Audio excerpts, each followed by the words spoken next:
What's good, folks, family, friends, loved ones, enemies, frenemies, wizards, witches, muggles, mudbloods, people of Middle Earth to another episode of Disguised Coverage, the only podcast in existence that gives you an equal amount of blueberries in each muffin and is presented by the best pizza in Buffalo, New York. That is One Pie Pizza. You can find the online menu in the episode show notes, whether here on YouTube or whichever podcasting app or platform you are listening to this show on. I am your host, Anthony. Find me on Twitter at pro__ant. That's pro, 2 underscores, ANT.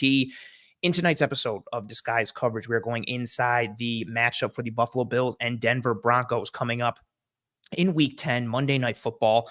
Front half of the show, we will be diving into the X's and O's, the matchup pieces, the hows and whys of this matchup, and breaking down what will matter most. And again, the most important piece of that, the hows and the whys. On the back end of this episode, as is tradition here, going to dive into the game tape from Cincinnati Bengals. Got several pieces that myself and Eric will be breaking down in the film room tomorrow night, but several pieces that we won't be hitting on tomorrow. I'm going to be diving into here on this show from a stock up and stock down perspective.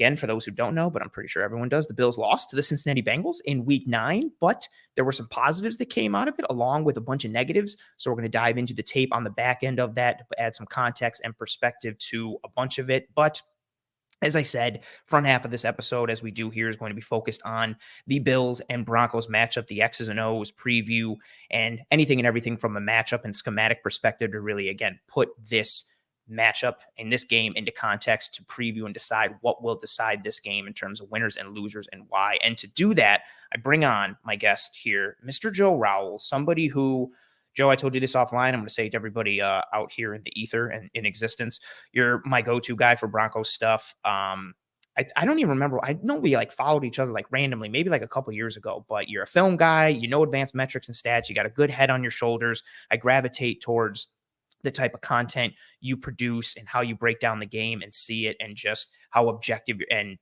thorough your analysis is. So I had you earmarked the whole time, even though I got to you, reached out a little bit late, like we were talking about offline. So I appreciate you taking the time. I respect your work. Thank you for joining me and welcome to the show.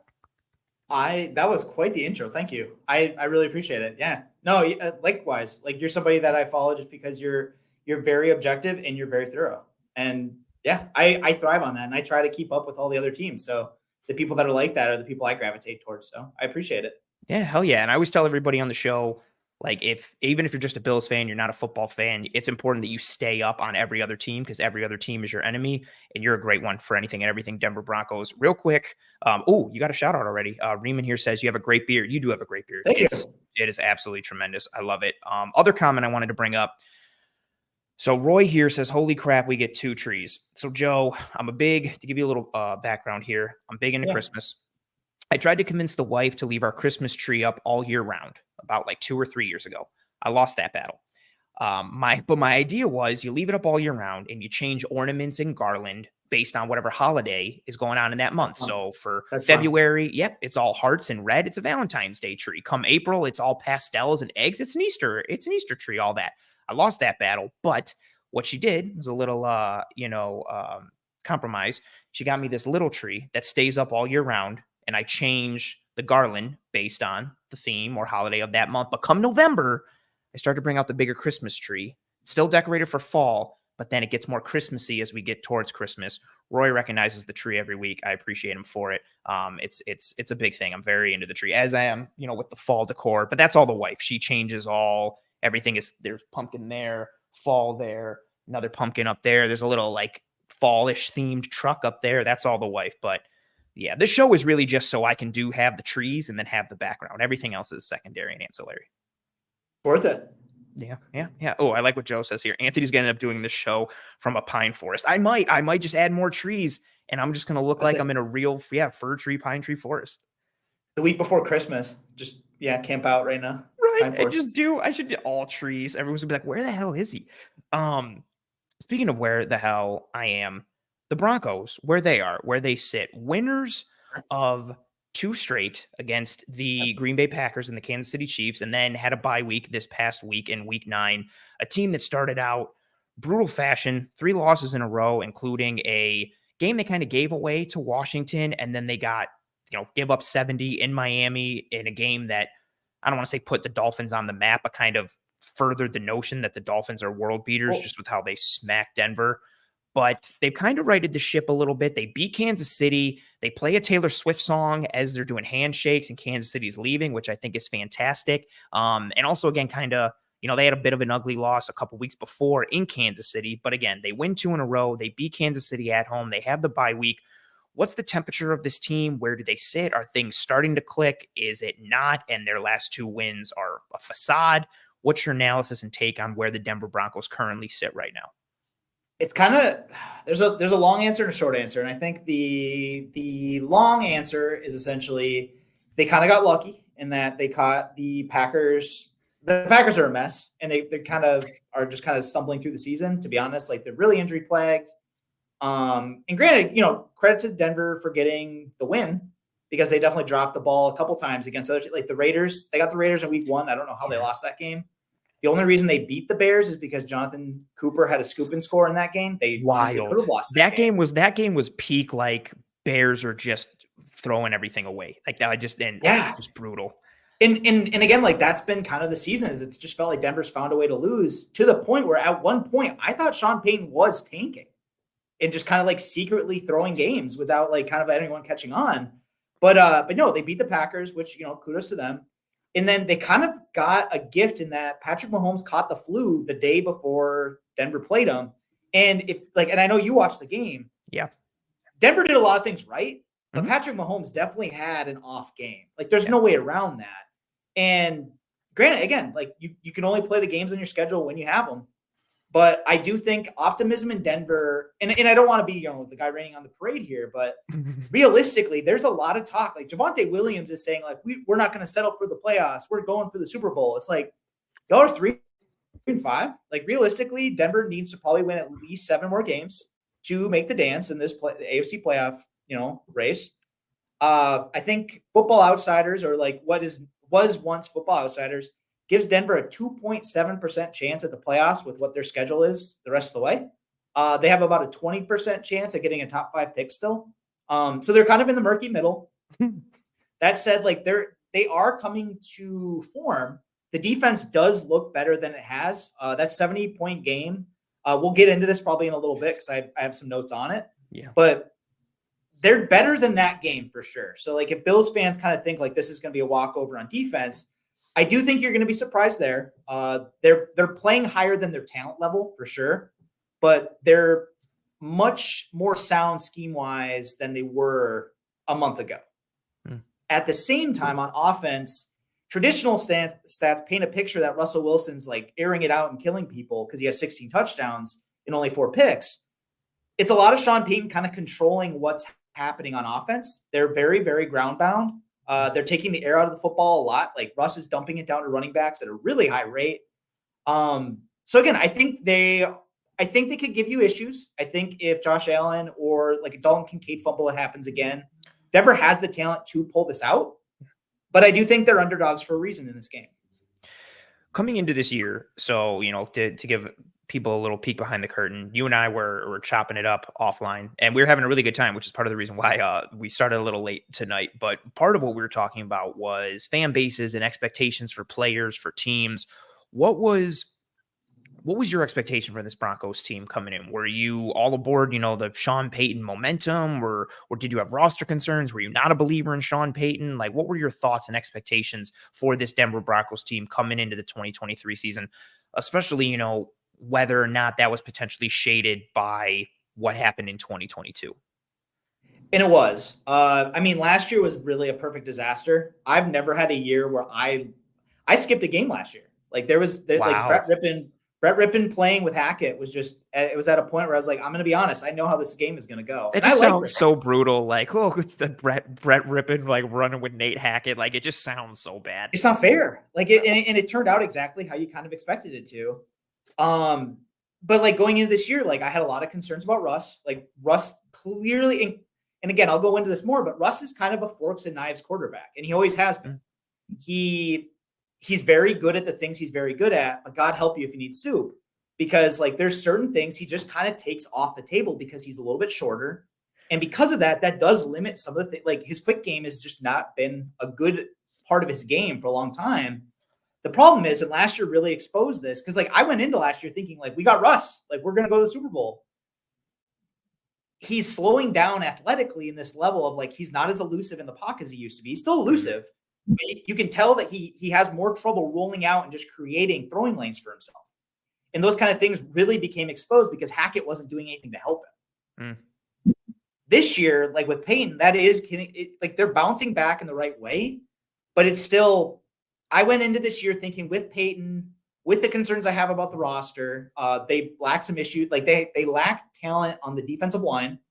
There is Mike McGlinchey is, and again, I'll get into this more, but Mike McGlinchey was a bad signing. And then they don't have a real pass catching tight end. So like those issues are going to crop up, and they're old, like in a lot of spots.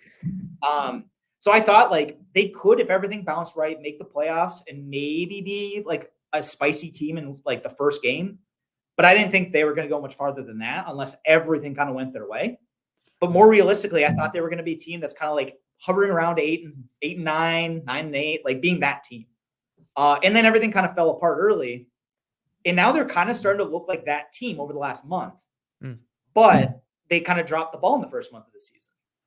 Yeah, and once you kind of like dig yourself that hole, especially in a conference that is full of good teams and full of parity, and then like a division that, I mean, even though the Chargers are underperforming, but you got the Chiefs, you've got the Chargers, and it just, once you start behind the 8 ball, it can be tough to dig yourself out. And I love your analysis on the Broncos as a squad, like coming into this year. And I made it a point to give them no expectations this year because I bought in to what they were going to be last year. I just thought they had such a good unit on defense. And I love their DC, who then Evero, who left and went to Carolina. Like I love Patrick Surtain. They have so many good like individual pieces, like what you had with Browning and Surtain and Justin Simmons. Like you had these premier players on the defensive side of the ball, and that's not even just a highlight with the other quality players. Like you had Draymond Jones on the front, who then left and went to Seattle. Like you had all these like quality guys.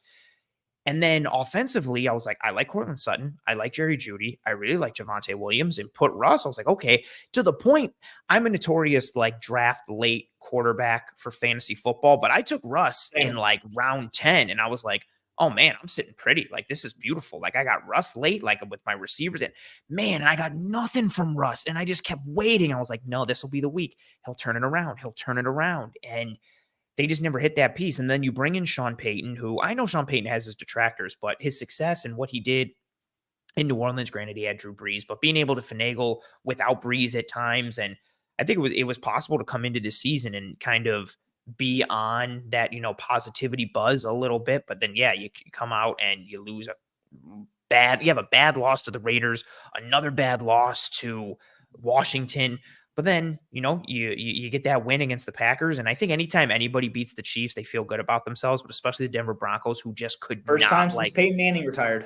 Wild. Like they just could not get that monkey off their back. And it's funny too. I saw somebody from the KC Sports Network tweeted out, it was a thread, I think on like Thursday or Friday, of who the quarterbacks were in the league for every team the last time the Broncos beat the Chiefs. And it started off with Peyton Manning, and then it was like all just these random quarterbacks, and really kind of put it into perspective. And then, whether it was the flu or a game plan or whatever, yeah, Broncos get that win. And if I'm a Broncos fan, I'm riding that momentum, and I'm coming into this game thinking we beat Kansas City.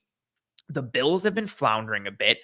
I'm coming into this game trying to like ride high, no pun intended on the mile high piece. Like if I'm a Broncos fan or this Broncos team, like maybe thinking the Bills are wounded, you beat Kansas City, see what you can do. And then from a Bills fan perspective, like RJ's comment here is so good. Like, can someone relay to all the Broncos fans that literally no one has faith in the Bills and we take no team lightly? It's just such a fun juxtaposition of where these two teams are, what the expectations were for them coming into the season, and what we can potentially see in this game. And Joe, that's where the conversation shifts. So I like the way we set the table here. Now we switch to the meat of this piece. So the schematic components that will decide Bills versus Broncos in week 10. For those of you who don't know or are playing at home, myself and Joe are going to give our top 3 matchup pieces for Bills Broncos. And when we say top matchup pieces, we mean the matchup pieces schematically that will decide who is going to win this game. They could be as wide scale or as granular as possible. They could be player specific, position, concept. Anything and everything is on the table. I don't know Joe's answers. He doesn't know mine. So we could have the exact same. We could be completely opposite. We have no idea. It's part of the fun. It's chaos. It's tremendous. Joe, you are the guest. the floor is yours. You can, if you have them ranked, you can go in whichever order from 3 to 1 or 1 to 3. If they're all equal, that's cool. The floor is yours. Do as you wish. I mean, so I kind of started like really wide and I kind of worked down is like how I looked at it. But, and we kind of were talking a little bit about this before the show, but I think probably the biggest matchup that's going to decide this game is going to be Vance Joseph versus Ken Dorsey in a lot of ways. And I know they're both like Vance Joseph, back during the Dolphins game was a laughing stock, and Ken Dorsey's kind of like really under fire right now. But honestly, the Bills offense is still very good. And at least on paper, when you look at the matchups, they should be able to move the ball.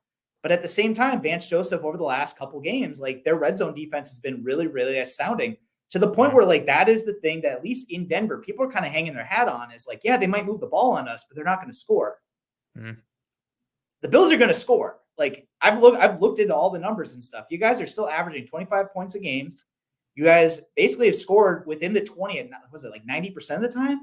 Mm. So and again, Josh Allen's a cheat code. Like you get, and I remember, like I took you guys for granted a couple of years ago, and like there's still Bills fans that hound me for this.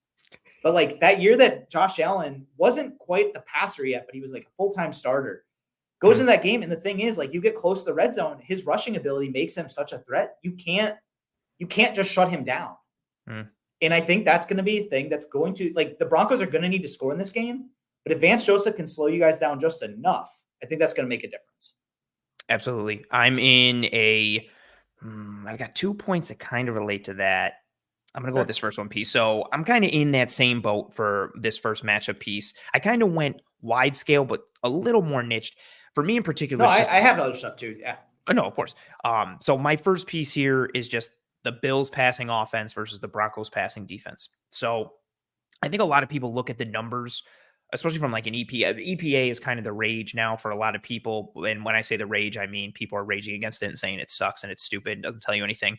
But that Miami game is such a outlier for everything for the Broncos defense because it was so extreme that it skews the numbers very, very heavily. But if you look at their passing from a defensive perspective, you look at their EPA allowed per pass on defense. So on the year, they're at 0.13 EPA per pass, which is last in the league. So from an EPA per pass perspective, they are the worst pass defense in the league. But so much of that is skewed by the the Miami game. So if you look at it from a week by week perspective, against the Raiders, 0.26, against Washington, 0.13. Against Miami, 0.93, almost giving up a point per pass attempt, which is wild. But then Chicago, 0.11 versus the Jets, negative 0.05. Negative is better for those who don't know at home. Versus Kansas City the first time, 0.09 versus Green Bay, 0.19. And then in the most recent game against Kansas City, which they won, negative 0.35, which is a tremendous performance against the Kansas City Chiefs from an EPA per pass perspective.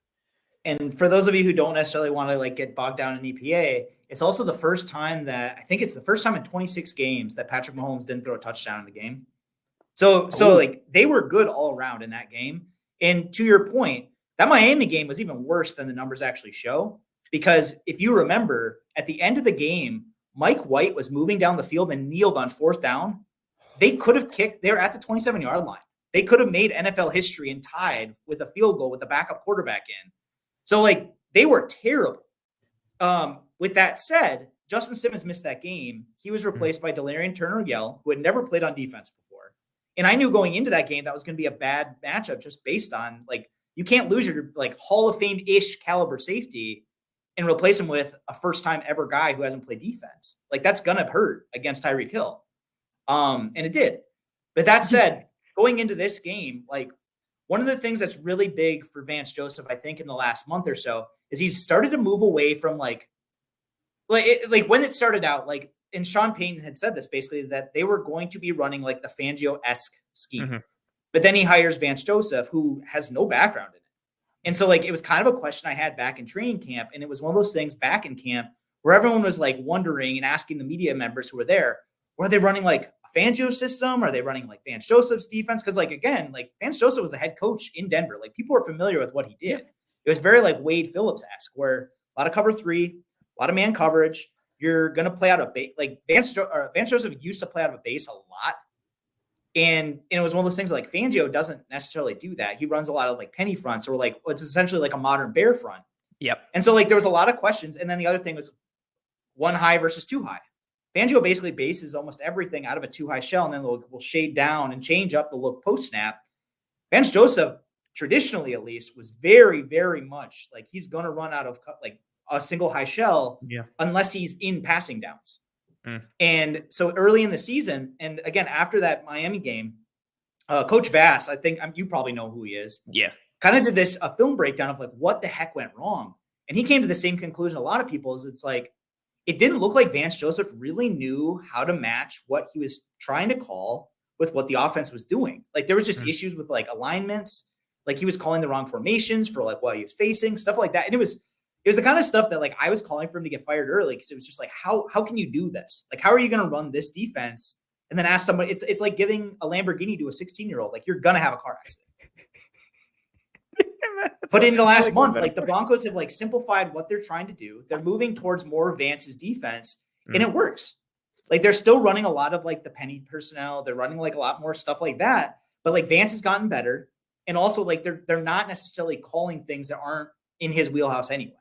And I think he's also learning like the things that he's like implementing the parts that work for him and work for like what the defense is already doing. And I think that's helped a lot.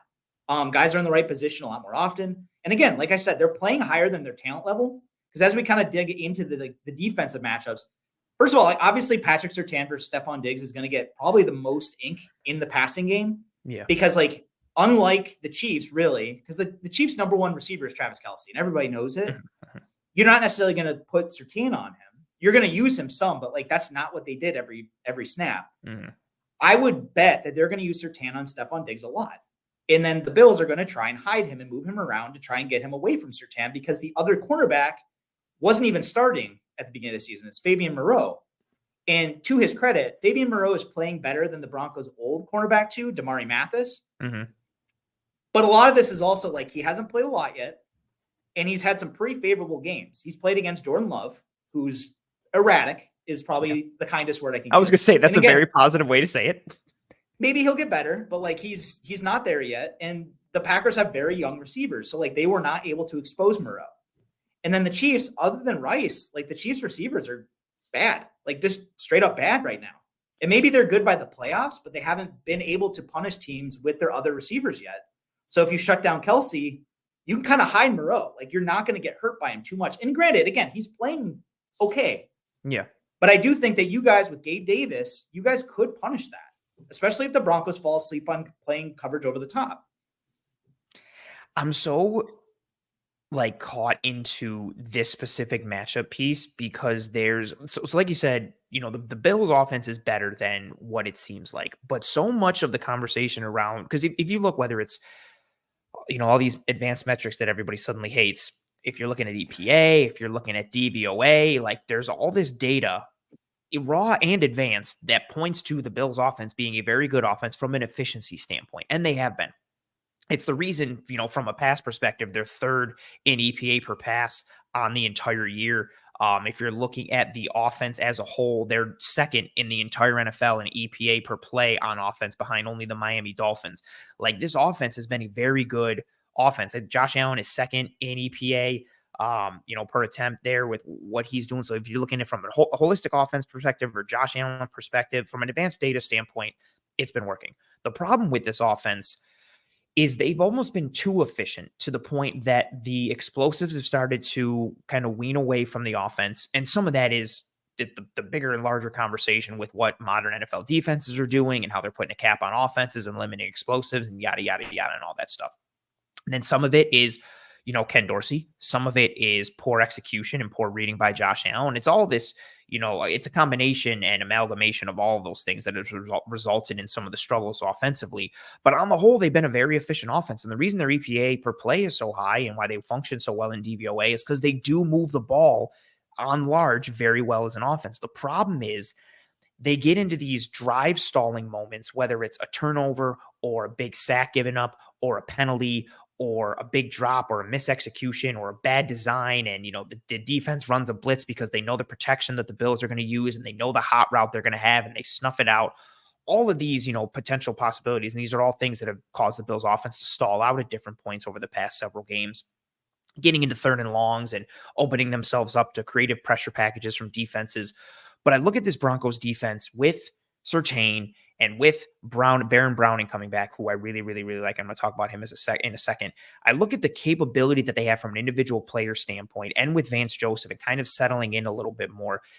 And my bigger matchup within the big matchup there on that side of the ball is because, I do think the Bills are going to move the ball, but do they shoot themselves in the foot in the red zone or on 3rd downs, or as they start to, because they'll start a drive on their own 15 and they're looking beautiful and they move it down to the opponent's 30. And all of a sudden the drive ends at the opponent 48 because they had a false start and then an incompletion and then a sack and these things that just kind of snowball and lead them to not be effective.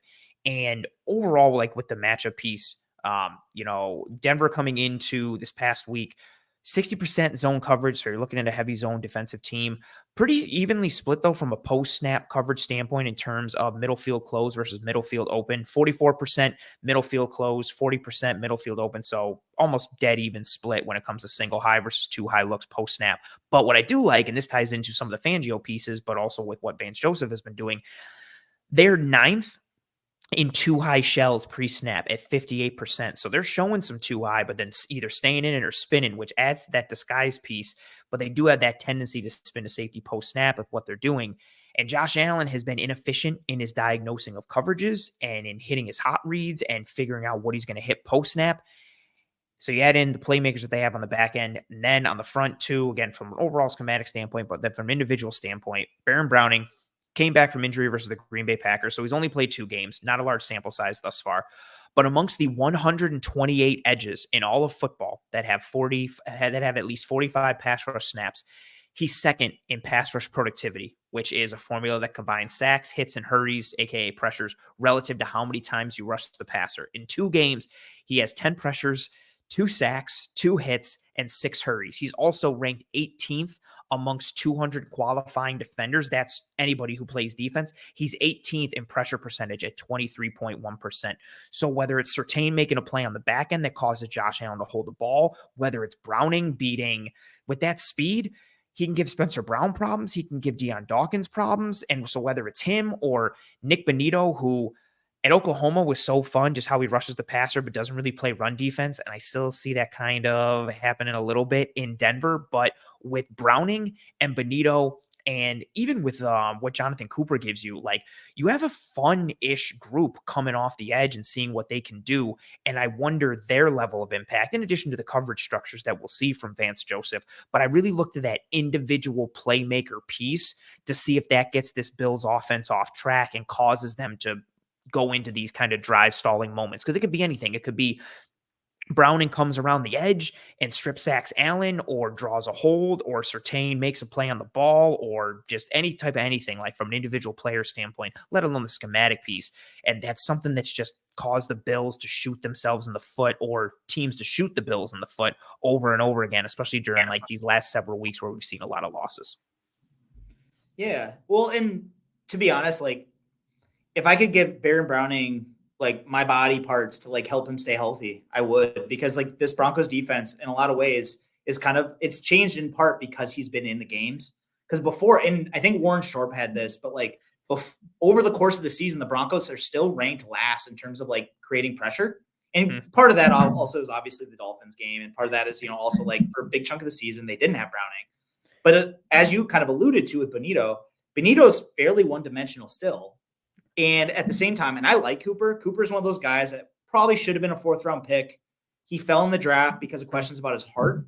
But at the same time, like Cooper has, I remember looking at this up, and it's like 4th percentile or something arm length. And he's not such a dynamic athlete. No, he's a T-Rex. Yeah. And he's just a grinder. He's just physical and he grinds and makes things happen. And he's a good athlete, but he's not an elite athlete. So against somebody like Spencer Brown, who has that length, I don't necessarily think Cooper's going to win individually. He could win by scheme pressure, but you need Browning in the game to kind of make them have to respect at least one of the edges. So when he's out, you kind of know, like if Bonito's in, you can run at him. And if it's just Cooper, you don't really have to worry about him. And the other problem the Broncos have, at least from their interior, Zach Allen's played way better than I expected. After he Mm. he was signed from the Cardinals to replace Draymond Jones, pairs with Vance Joseph, all that. I was kind of nervous because he had played alongside J.J. Watt before. He's playing well. He's creating pressure. According to Sports Info Solutions, he's creating pressure on 12% of his snaps right now, which is not bad. But that said, the rest of the Broncos' interior defensive line are basically nose tackles. DJ Jones and Mike Purcell, neither one of them are going to create pressure. And then the Broncos are relying really heavily on Jonathan Harris. And he's playing better than, you would hope, but really he should be like kind of your end of the D-line rotation guy. So he's good-ish. He's there, but he's not going to create pressure on his own. And that's a concern because, again, at the same time, you guys have James Cook. Like, if you split out or use him in a way that, like, kind of isolates Josie Jewell is not good in a foot race. Like, Josie Jewell and Alex Singleton are a decent pairing of linebackers, and they play well in the scheme.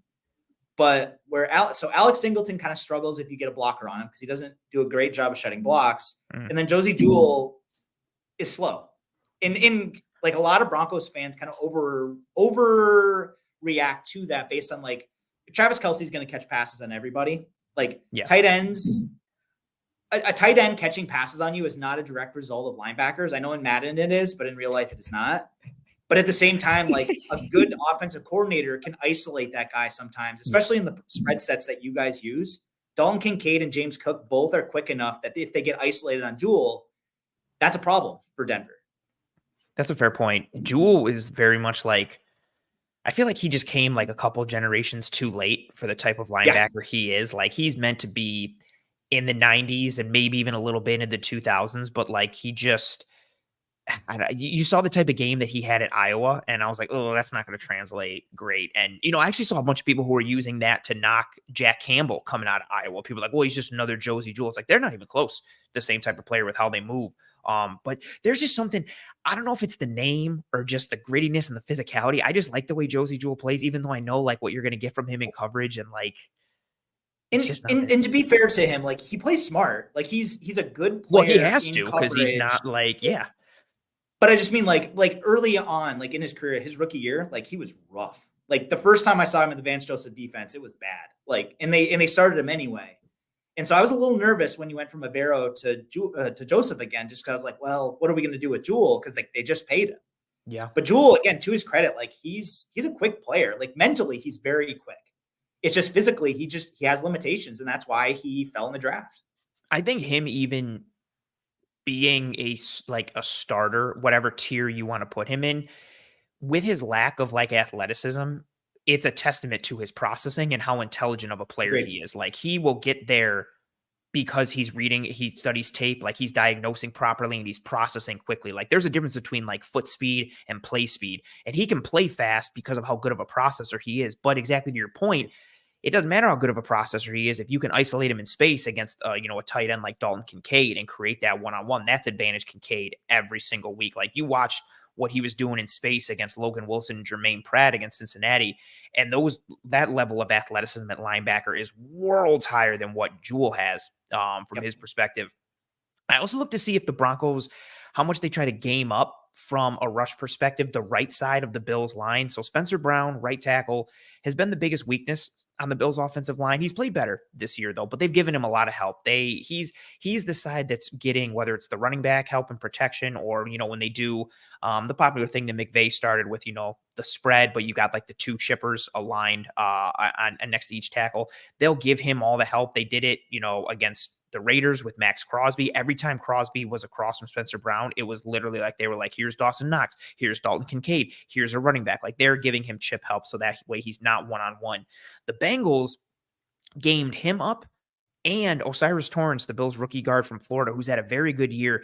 They got beat real bad on, just off the top of my head, 3 just basic stunts off that right side, combination of Hubbard and BJ Hill and Hubbard and DJ Reader just not passing off correctly and not communicating, giving up that inside shoulder, both, Torrance and Brown, and just having that edge, or, they were running both kinds of stunts where the tackle goes first and the end goes first, and they're both getting collapsed in and someone's coming in free.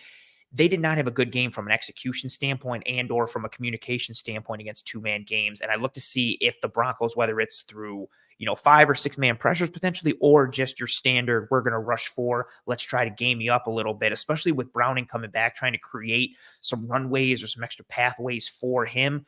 Spencer Brown will also, struggle in space at times. So if you want to isolate him in a one-on-one and see what happens, I look to see overall, again, pass rush tying it into pass defense. But that's really where my head is at. Like this, the Bills rushing offense, which is another point I'm going to get to, has been inconsistent lately in terms of how many times they run the ball and or individual effectiveness tied with it.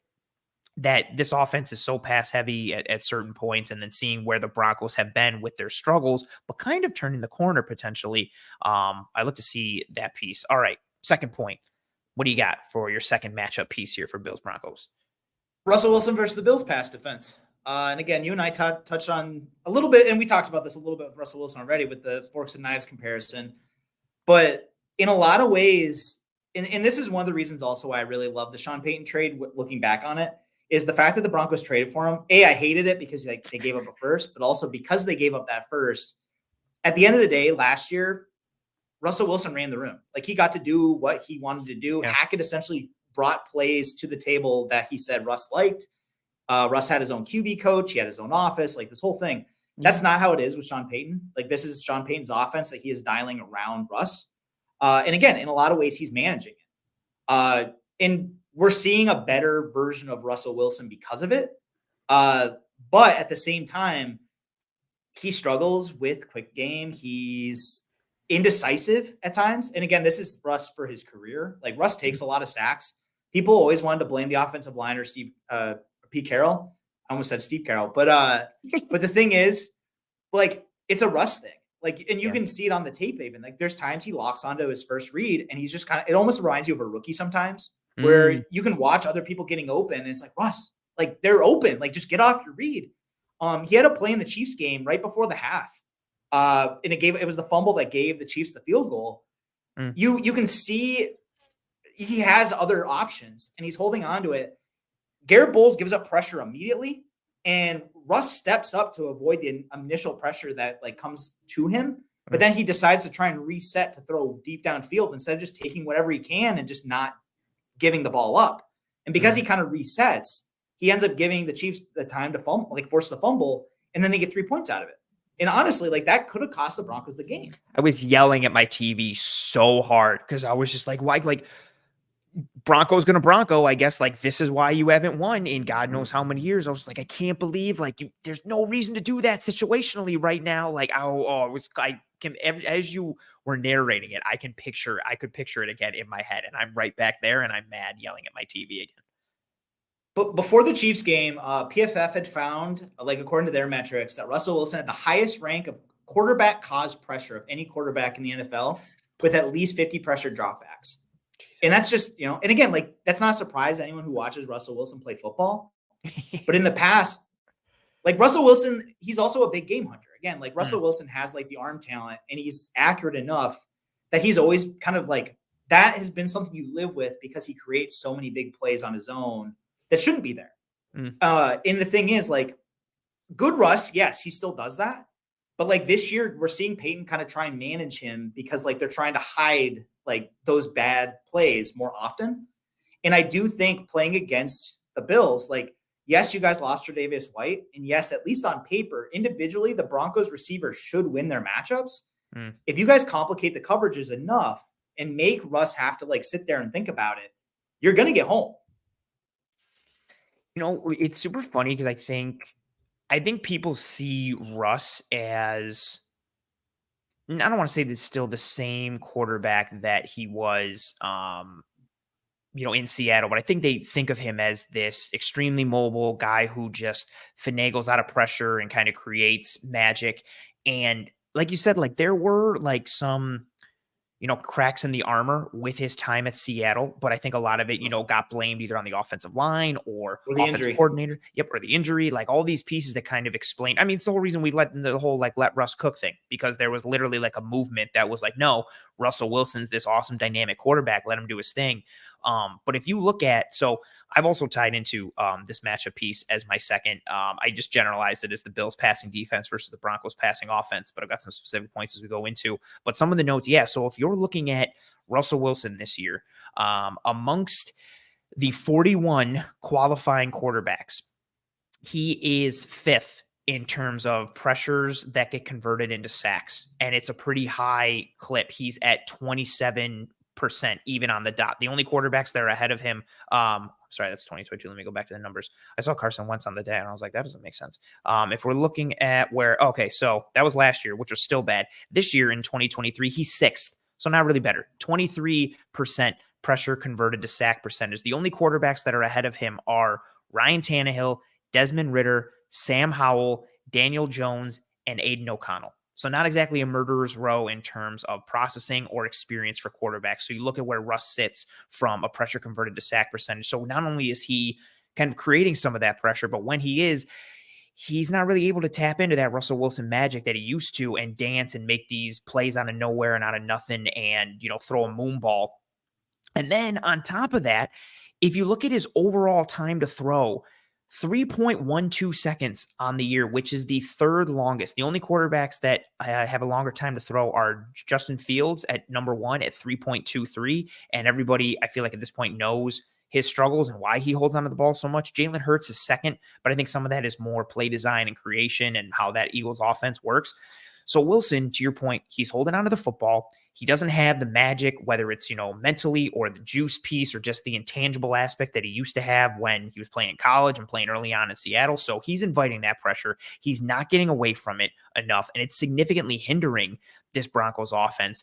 And it's even like when you look at their numbers on the year. So on the year, they're 16th in EPA per pass at negative 0.02, which isn't bad. So kind of like middle of the road in EPA per pass. But they've had several really, really, really poor performances. Week 6 against Kansas City, their passing EPA was 20.83. Week 3 versus Miami, it was negative 13.46. So week 6 versus Kansas City, negative 28.83. Week 3 versus Miami, negative 13.46. Week 8 versus Kansas City, even in that win, negative 8.32. Like the Broncos offense from a passing perspective, if they were just trying to find ways to give the game away. Between what the defense was doing and then what Javonte Williams was doing, I feel like the passing offense was like, no, let's keep this game close and try and make something of it. So another negative game against Kansas City there. Week 5 versus the Jets, negative 7.73. And then week 1 versus the Raiders, negative 0.27. They've been poor overall, on the year kind of sitting in the middle. But if you look at what they've been in those games where they really struggled, so 5 of their games have been really significantly poor performances. But the Bills passing defense has been on a precipitous drop since week 5 against Jacksonville when they lost Matt Milano and when Daquan Jones went down there. It was early in the year, but I think Daquan Jones is playing at an all-pro level for them on the interior and was so significantly important to this Bills defense. The week before, the Bills lost Tre'Davious White against Miami. So again, they've been on this precipitous drop. I'm not going to go through the numbers piece by piece, but literally since the Jacksonville game, they've been giving up more EPA per pass every single week, and they've been losing because of it. Can Denver exploit those vulnerabilities, especially at that linebacker spot where they're trying to fill in for Matt Milano? Tyrel Dodson and Dorian Williams, who have both tried to fill in for Matt Milano, have been not great. They each have their weaknesses overall in coverage. Dorian Williams is a spot drop linebacker from Tulane who is not ready from a coverage knowledge standpoint to be functioning in the NFL. Tyrel Dodson does not have the athleticism to be a starting level linebacker in this game.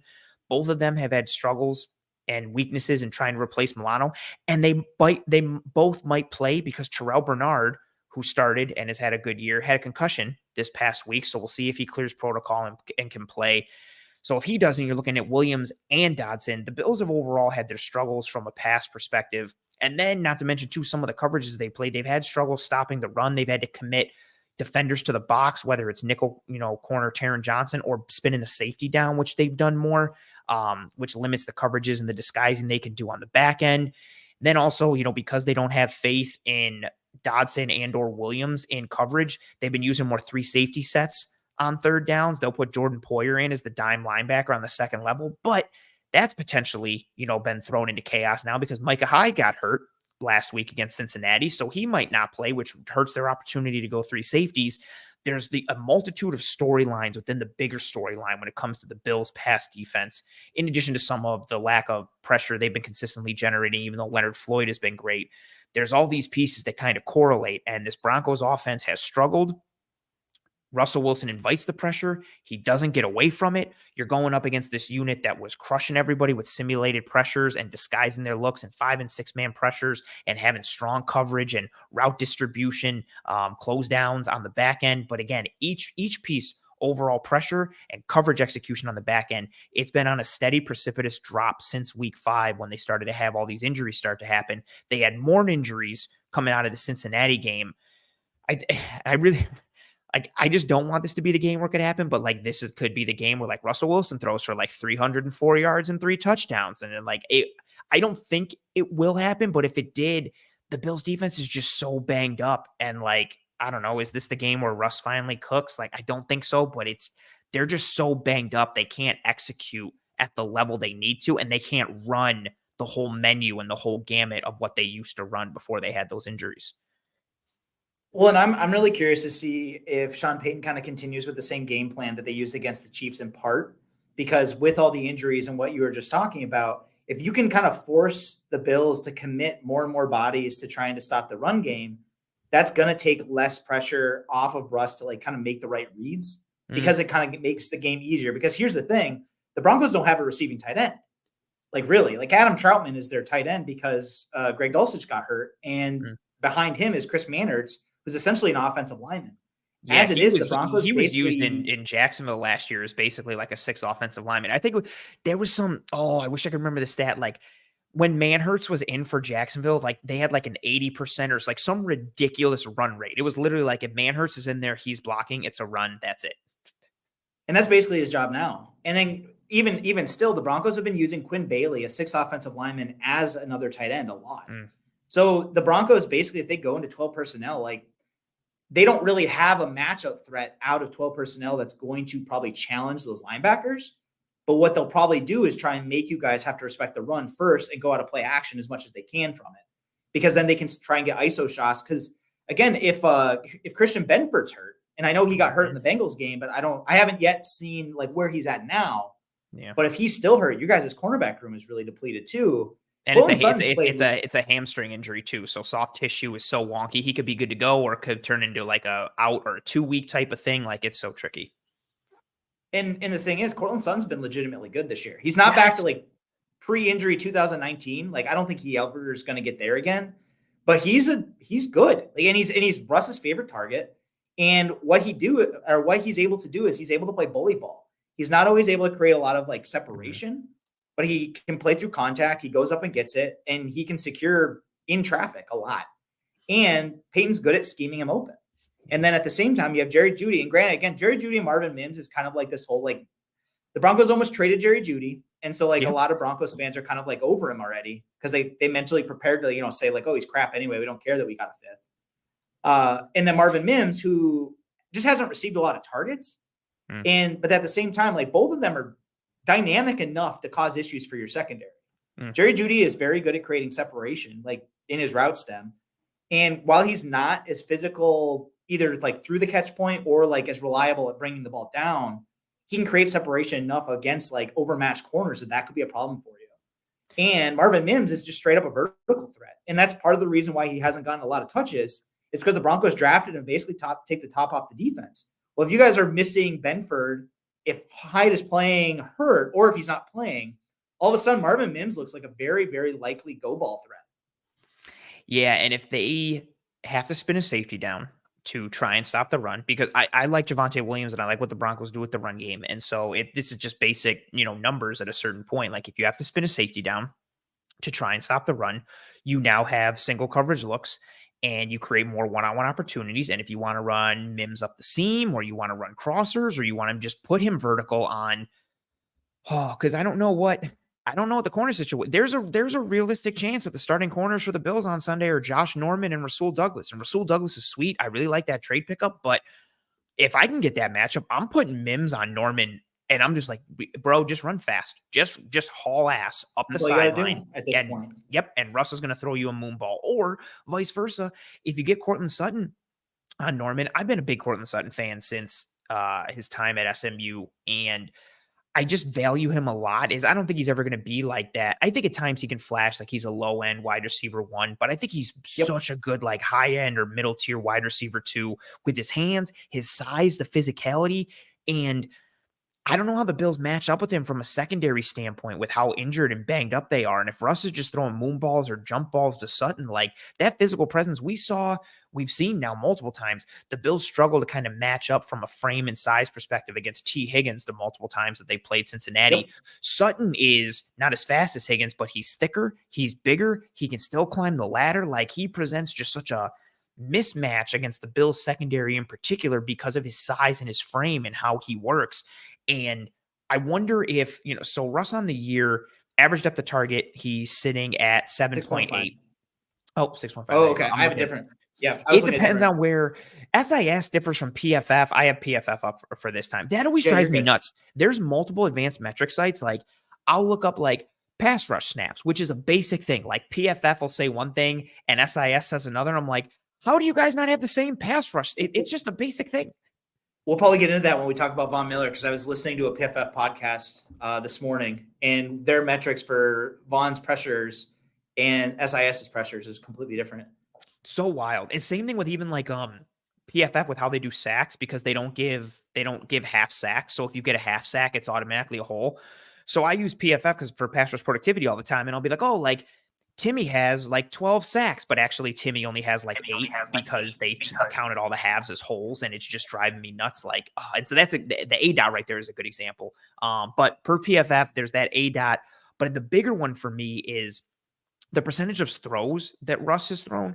20.5% of his throws this year have come in the middle of the field, 0 to 9 yards. So he works that underneath spot, all in the area where it's easy to mislead Dorian Williams or get a mismatch on the unathletic frame and skill set of Tyrel Dodson. Like, I'm worried about 2 things. I'm worried about three things, I should say. I'm worried about go balls to Marvin Mims, one-on-one opportunities with Cortland Sutton, both of those things stemming off of the Bills struggling to stop the run with their front or with a light box and them having to spin a safety down. So you have one-on-one opportunities there. And then, exploiting over the middle and kind of spreading the Bills out and taking advantage of those pieces with where Russ like to work and with what their skill sets, lean towards from a wide receiver standpoint. And Bills fans, you mentioned Jerry Jeudy. I didn't even talk about him a bunch. Bills fans know him. A lot of Bills fans wanted the Bills to jump on that Jerry Jeudy train, even after Steve Smith kind of tried to bury him on national television, which is just wild, but kind of on par for what Steve Smith does. Yeah, like they got some pieces, and so much of it I think will start with the run game. Like I think there are little matchup pieces that as just a watcher of football, I'm like, oh, this could kind of work for the Broncos if they can lean into this and if this can work. And man, that's a scary thought for Bills fans, because I think everybody kind of chalked this game up initially as, Monday night in Buffalo, that's a win. And if you really look at it from an X's and O standpoint, there are some pieces that Denver can lean into offensively that can give you cause for concern. Your last point here, what do you got from a matchup perspective for? And I think I know what it is. Yeah, go ahead. Mike McGlinchey versus the Bills pass rush. This is probably the Broncos' best offensive line since the Manning years, in all honesty. But that said, McGlinchey looks like an $87 million mistake. And again, like you and I have talked about it before the show, but like he wasn't a good pass protector with San Francisco. No. They tried to hide him a lot. And they paid him so much. They paid him so much money, like immediately. Him and Ben Powers. Ben Powers has been fine. And the 49ers analysts that I keep up with all kind of laughed about it. And so that immediately to me was like, and I knew McGlinchey wasn't like great, but I was kind of like, oh, maybe. And then I started to see like the feedback. And I was like, oh no. And as you kind of like look through the tape, I went back over the Chiefs game like before the show today. And the thing is, like, the thing that's really frustrating with McGlinchey is it's not even one specific thing that's causing all these issues.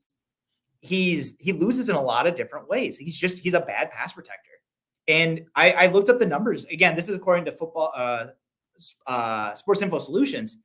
But he already has 27 blown blocks this year. Oh. He had 22 last year across 17 games. So like he has 27 in 8. And the only player in the league with more, according to SIS, is Vidarian Lowe for the Patriots. Oh, yeah. Brutal. And I know, and I talked to you about this before, but like Von Miller is going to be a big story piece going into this game for the Broncos side of it, because again, this is Von Miller playing against Denver. Like there's a lot of Broncos fans who still kind of consider Von like an honorary Bronco. And like they kind of hold on to like every time, like when Denver beat the Chiefs, Von Miller had a whole like we did it, like that kind of thing. And everyone kind of just jumped on it. And I know that Von, is coming back from the ACL. He's not looking like he used to. Like there's a lot of concern on your guys' side about him. But if they match him up against McGlinchey, I still think there's a decent chance he's going to get a win. Von he's been building each week, and I don't think he's anywhere close to what fans or analysts like thought he could be or wanted him to be with the Bills. But exactly like we talked about, like, and we were talking about this offline. He's 34 years old. He's not even a full year removed from that ACL tear. It's the same ACL he tore when he was like 25, like 9 years ago, something like that. Like it's expected that it's going to take him a little time. He's still wearing that brace, but he's been showing little flashes and little spurts here and there. But to your point with McGlinchey, so I've got some numbers on him. So he's a brutal 79. So per PFF, I would say we got to put out like what site we're using for our metrics. So that way, because I just want to clarify, there are, as I go back here, 79 qualifying tackles this year in 2023. From a pass block efficiency standpoint, out of those 79, Mike McGlinchey is 74th out of 79 qualifying tackles in pass blocking efficiency. Then if you want to look from a volume standpoint and just go, oh, let's look up total pressures. He's given up the second most pressures amongst tackles in the entire league. He has given up, let me go back to it here, 31 pressures at this point on the year. And that's just from that's not even including like a true pass set perspective where his numbers get more significantly, worse from an efficiency standpoint. Again, I don't know why they paid him as much as they did. And I get trying to reinforce the offensive line, and money gets thrown at offensive linemen wrong or incorrectly, like all the time, because it's such a premium position. But yeah, I didn't want to dump on him too much, but I was thinking of going to Spot Track and looking up like where he qualifies for offensive tackle money, because he got paid like handsomely. And just, you look at the production again, he's second from a volume standpoint, second most pressures given up amongst all tackles. And then from an efficiency standpoint, 74th out of 79. And he was a big ticket free agent, like from a spending standpoint that was brought in. And if he can potentially allow, Von to get going, that will be extremely helpful for the Bills. And I highlight Von because obviously from the Broncos perspective, that's the player they're going to be watching for the most. But you guys have other pass rushers. But I would say go ahead. No, you go. You're the guest. Oh, I was just going to say, McGlinchey has given up pressures to everybody. It's not just the premier edge rushers that are beating him like a drum. It's everybody who kind of tees off against it. And that's the concern, because you guys, maybe they're not premier names, but Rousseau is a decent player. You guys have pieces that could really abuse him. And again, not to say that the rest of the Broncos line is just going to completely wall you off. But I'm not really worried about those other matchups the same way, just because the Broncos will win some, they'll lose a couple, but McGlinchey, you could really scheme and just destroy him. And that's a concern because it's happened this year. And see, tied in with that, though, I hate to keep banging this drum, some of that injury piece. So Greg Rousseau is working with multiple foot/ankle injuries, and he's still putting together some good snaps, but he is not, I don't want to put a percentage on it, but he is not at a healthy standpoint in order to be consistently effective. Luckily for them, Leonard Floyd has been a tremendous signing. Signed in June, 1-year deal, looked to be kind of just okay, have him be the number 2 or 1 while Von is out. Von comes back, you work him in, you'll see what happens. But he's just been absolutely tremendous. He gives them consistent pass rush pop off the edge. He can rush off both sides. He's been a tremendous help. My biggest thing with that, I think you'll see him more on the offensive's right, the defense's left, to get matched up against McGlinchey. AJ Epinesa has been a real nice piece for the Bills this year from a pass rush standpoint. And out of, where it is on my notes here, out of 115 qualifying edges, AJ Epinesa currently sits at 22nd in terms of pass rush productivity. He's been strong off the edge, but he's going to be going up against your left tackle. He doesn't really have side versatility. Rousseau is mainly a guy that'll line up against your right tackle, but he'll flex every now and again. Floyd can do both sides. Von can do both sides, but we know he'll work against the right tackle more. So when it comes to a McGlinchey standpoint, I'm looking at Vaughn. I'm looking at Leonard Floyd. I think Rousseau is going to play again. Maybe not because he's just so banged up. But if he's in there, he's not a moves guy as much as he is a long arm, speed to power, good hands from a pop and shock and placement standpoint to see what he can do there. So I really expanded because I still don't know what you're going to get from Vaughn on like a weekly basis. So I'm looking at it as McGlinchey versus Von Miller / Leonard Floyd and, the shell of Greg Rousseau. And that's one of the things of like, I had to go back over the Chiefs game in part because I wanted to see like what specifically is McGlinchey really struggling with the most, just based on like, what is he going to, what's going to be the problematic matchups in this game. And again, the fact that he was like, everyone's going to struggle against Chris Jones. Chris Jones is just Chris Jones. Monster. But the way McGlinchey would struggle with Chris Jones, he gave up his chest and Chris Jones would just long arm. And so like, and this is like, again, this is a 6'8", 330-pound offensive tackle. And Chris Jones is just basically riding him back. And at the same time, like he'll overset and get beat on spins inside, like counters will get him like, so again, like Leonard Floyd will probably get some wins on McGlinchey. Von Miller, if Von Miller's like, okay, he's probably going to at least pressure Russ. I don't know if he's going to necessarily bring him down, but I could see Vaughn having like, again, his like resurgent game. Man, that's music to Bills fans' ears. It would be nice to see just a little more of those glimpses. And it's been such a disappointing piece as well when it comes to Vaughn, because I think at this point, like a lot of Bills fans were all like, okay, just let him rest, bring him back little by little.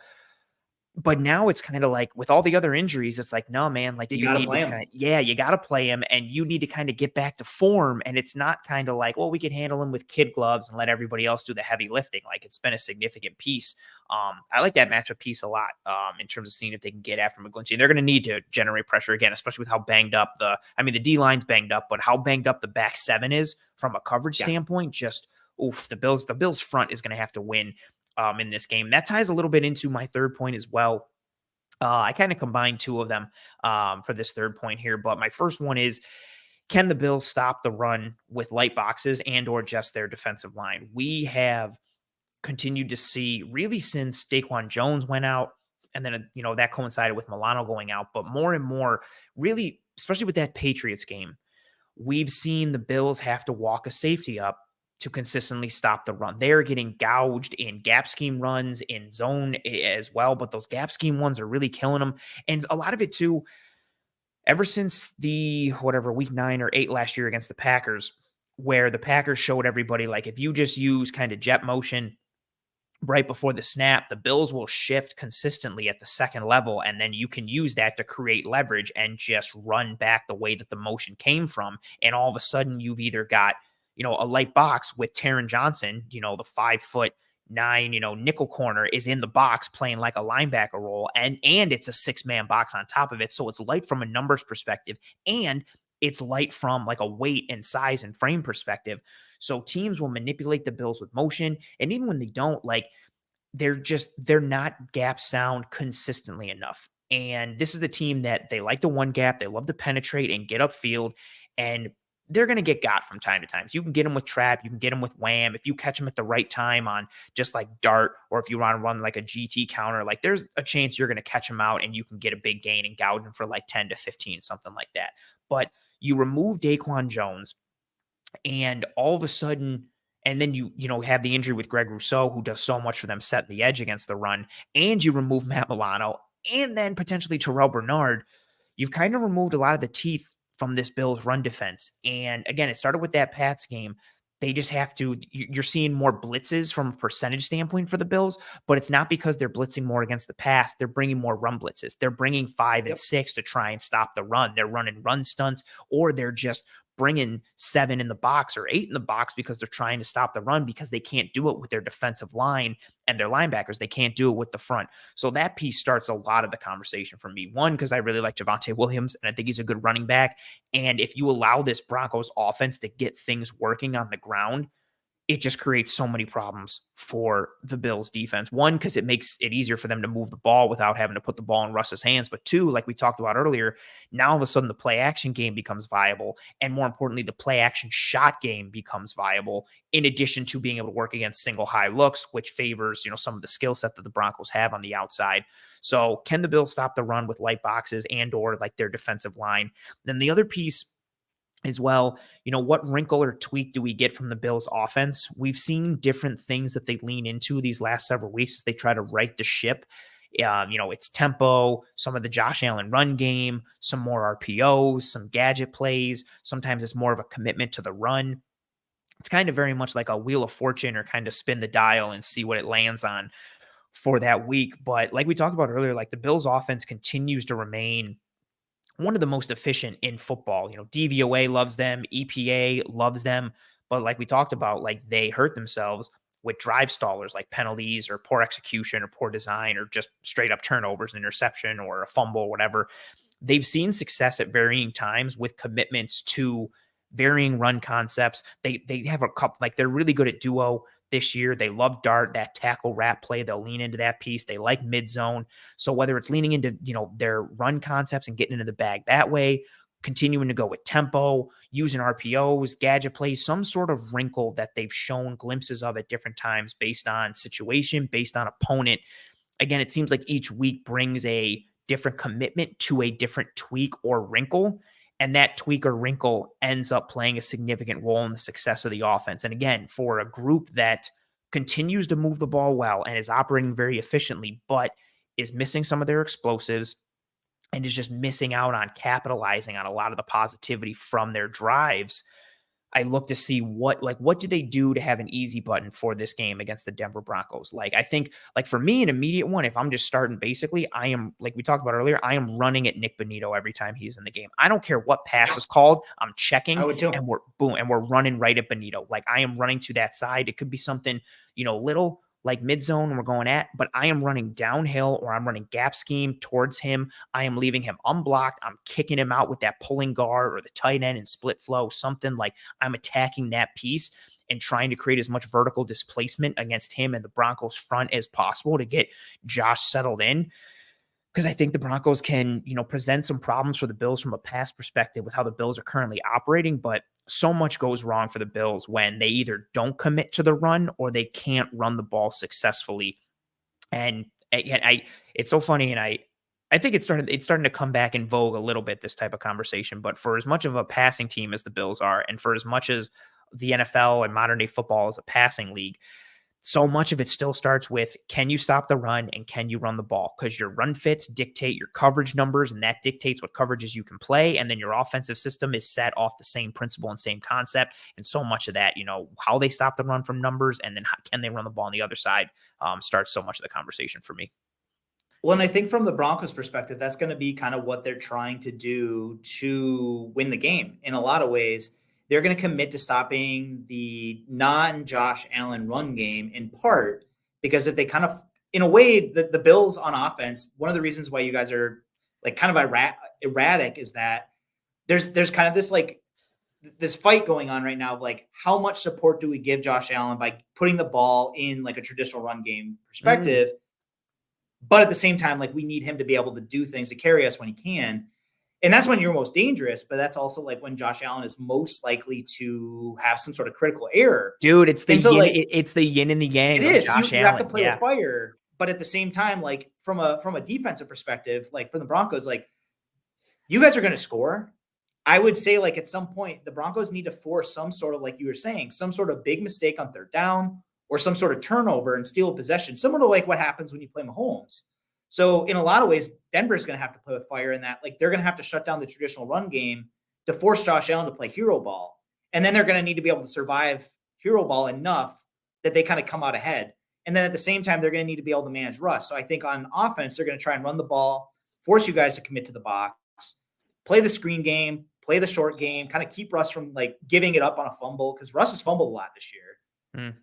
And then take shots when they're available. And if they do that and they steal one possession, or like, you guys just don't score in like a critical error, like if they win the middle 8 and they can get a possession somewhere else, the Broncos have a really, really good chance. And I think they're going to try and like Peyton. I think that's going to be the game plan. It's going to be trying to do that. And it makes complete sense. Like not to mention too, like if you can run the ball, and I love the screen game piece that you mentioned from Denver. The Bills defense is so poor against screens, and it could be something as simple as like a smoke screen or a tunnel screen or just a screen to a running back out of the backfield. Like they get gouged consistently in the screen game.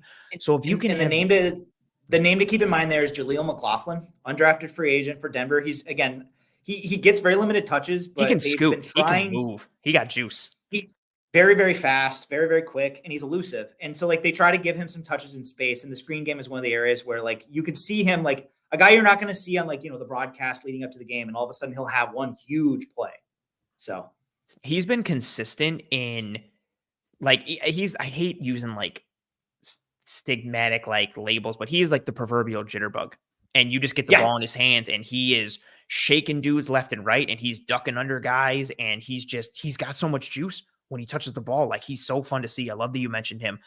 He like literally dudes like that, those quick, shifty, vertical speed type of guys who have a little shake to them, they do so well against this Bills defense because they're such a fast flowing defense that you can catch them in their spots, like where you can get them to out leverage themselves and then make them pay by getting the ball into an athletic, speedy ball carrier's hands.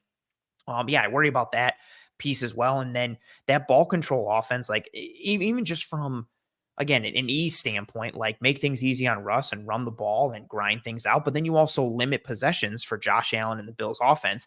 And the Bills offense is already limiting possessions for themselves because of them running this almost too efficient or ultra efficient offense where they're just moving the ball so methodically and that's been a big piece too, right? They move the ball well and they go on these 7-8 minute drives, but they'll go on these 7 and 8 minute drives and they'll only get a field goal or they'll turn the ball over or get a sack and they don't get anything. Now you just wasted 8 minutes of clock on offense. Then because they have all the injuries on the defensive side of the ball, their defense isn't able to get offenses off the field as quickly. So now you're just reducing all these opportunities and possessions for Josh Allen and the Bills offense. And if you play into that hand, it kills you. And it makes every possession more valuable. And then so like when you then give one away later, it starts to compound all those mistakes on top of itself. Absolutely. And then Josh Allen, the yin and yang of Josh Allen, but this is more just kind of the bad side of it. I don't know which one's bad, yin or yang, but it is what it is. He wants everything all the time. I've said it on the show so much, like he wants blood on every single play. And the bad and the good, he's guided by wanting blood and going for the throat on that in both of those. The same thing, the thing that makes him truck a linebacker to get an extra yard or hurdle somebody to get an extra 1 or 2 yards, that's the same thing that causes him to throw a ball that he should not throw in a situation that he should not even be attempting, and it causes him to make a mistake. It's that risk reward. It's that yin and yang nature of Josh Allen. That's his default setting. When he makes a mistake, he doubles down. If he throws an interception, he comes back and he wants to make up for that interception and get it all back right away. And that's when you start to see if he makes one mistake, very rarely does he have a game where he makes 1 or 2 mistakes. If he makes 1 or 2 mistakes, especially early on, or if they're big mistakes, it doesn't stay at 1 or 2. It turns into 4, 5, 6, and it starts to snowball, and he compounds those mistakes on top of one another. And that's also why I like the run game so much, because it reduces how much he's taxed mentally and physically, but also it just gives him a nice, easy break. Just turn around, hand the ball off, get some easy yards, or get the ball in your playmaker's hands underneath or in a screen or some gadget play like that to kind of just let him settle in, let him take a breath, and not have to feel like everything is on his shoulders so he can get into a rhythm and settle down. Because everything schematically, for as much as Dorsey struggles and Dorsey has his warts and all of that, everything schematically for the Bills offense gets thrown out the window when Josh Allen feels like he has to take the game into his hands. And I say everything gets thrown out schematically, sometimes in a good way because he's a unicorn and makes things happen, or it can be in a bad way, like against the Jets in week 1 when he just is making stupid throws at stupid times. And that's why from the Broncos perspective, you want to get him in that mindset. Yeah. So Vance Joseph had a play in the Chiefs game where they sent both corners and they dropped 2 defensive linemen and they played a cover 3 shell over the top of it.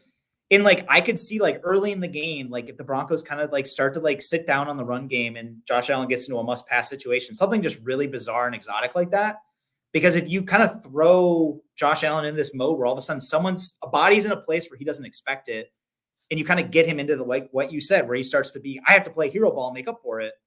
That's when the Broncos can start to steal possessions and get ahead. So my last question for you, and I know I've kept you too long. I sincerely apologize for this conversation. I love talking ball. Yeah, same. So do I. My last question for you. So that ties into some of the pieces. Man, Lou Anarumo and what the Bengals do, and they do it against everybody, but their creativity in terms of like what they do on third downs. And they did this one specific thing against San Francisco, and they've done it a bunch, but they did it against the Bills. Their drop 8 looks are really creative, and they'll play cover 3 with it. They'll play cover 4, and they'll have a low hole player, and sometimes it's Logan Wilson. Sometimes it's Sam Hubbard off the edge. They'll get real creative in terms of what they do, and those looks have presented problems for Allen. Those creative type of looks, like those creative drop 8 looks in the playoffs against the Bills, the Bengals ran a ton of inverted cover 2, and you didn't know who was going to be the deep half player on what side and who was coming from where. How much I know what I've seen, the past 2 games that I watched, the Green Bay game and the KC game from the Broncos perspective, but how much of that is baked into the Denver defense? If you're in a known passing situation, if it's 3rd and 7, 3rd and 8, what type of creativity from a looks perspective, either in the front or on the back end, or all of it tying it together? How creative does Vance Joseph get in those known passing downs and situations? They're pretty likely to send somebody. I think they'll play games, but I think like traditionally, like they do play pretty. I don't think they're like super exotic on the back end normally. I think we've kind of started to see that more and more in the last couple of weeks, because I think part of it also was like Joseph kind of like settling into like what he thinks he can do. But I also think against Mahomes, it was kind of like, we have to find something that just throws him. And again, like in a lot of ways, like defensive coordinators, like rightly so, treat Allen kind of in that same tier, because like he is a guy that like he can get you down the field in 40 seconds if he's on. So you have to throw things at him that just kind of get in. Similar though, the yin and yang part of it, if you can get in his head like that, you can get ahead of him. So I do think we're going to see some stuff. Like we're going to see more of that in this game than the Broncos have shown through most of the season, because I think it's one of those things against like top tier quarterbacks, Vance Joseph is willing to do that.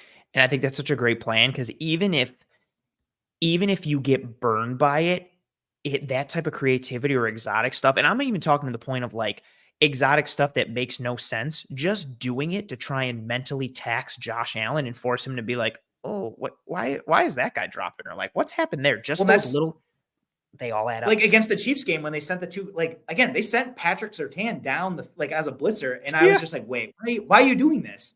And like I went and looked at it, and I was like, it makes sense against Mahomes, because Mahomes is never going to expect it. So like I guess like if you're going to do that on a 3rd and long, because you have your sound behind it, and you can just kind of sit on top of it all. So like in those kind of situations, like the fact that Joseph was willing to do it, I think we could see stuff like that again, just from that perspective of like, if you can get Josh Allen thinking about it, it slows him down. Because at this end of the day, I know a lot of Bills fans are really down on Dorsey after last week. You guys are good on offense. The Broncos are probably going into this game knowing we're going to give up some explosives. Our thing is we need to probably steal possession or just slow it down enough that Josh Allen makes a critical mistake. Yeah, you look to hold the Bills to 3 when they do move the ball. Or again, if the Bills move it, you have the opportunity to draw. And because they're not as explosive, if you get them into 1st and 20, before it used to be like, oh, 1st and 20, Josh Allen's going to complete a 17-yard pass and it'll be 2nd and 3. Now it's like 1st and 20 becomes, 2nd and 17 or 2nd and 13. And then it's still 3rd and 7, 3rd and 8, 3rd and 9. And everything just compounds. Like, I love that type of aspect, man.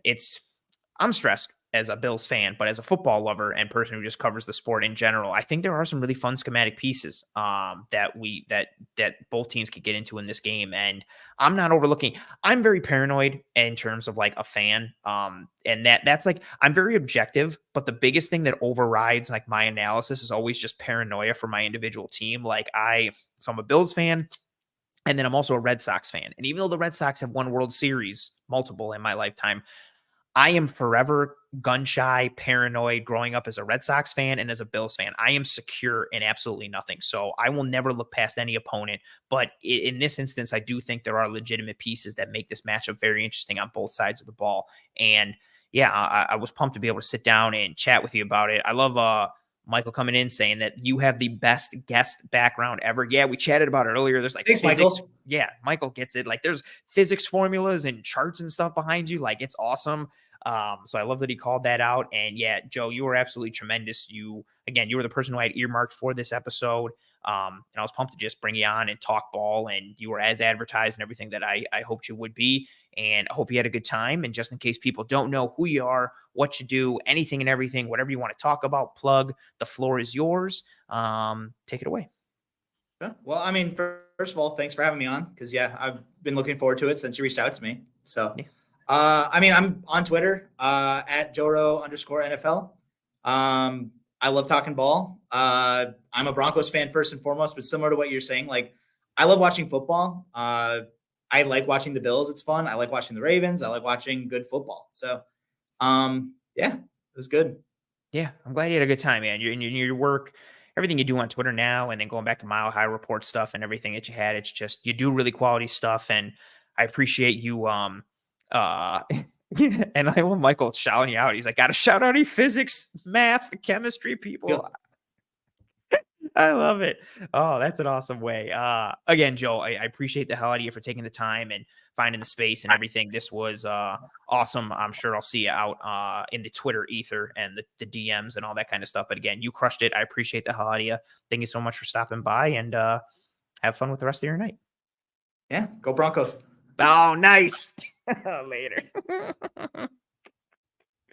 Oh man, he was awesome. Oh yeah, Michael, I literally say repping your people. That was the first thing. So when I brought him on, I saw in his background, I was like, what do you got? What formulas are behind you back there? And he was talking about everything from a physics standpoint, that what he had, and we were just talking about what was on the whiteboard.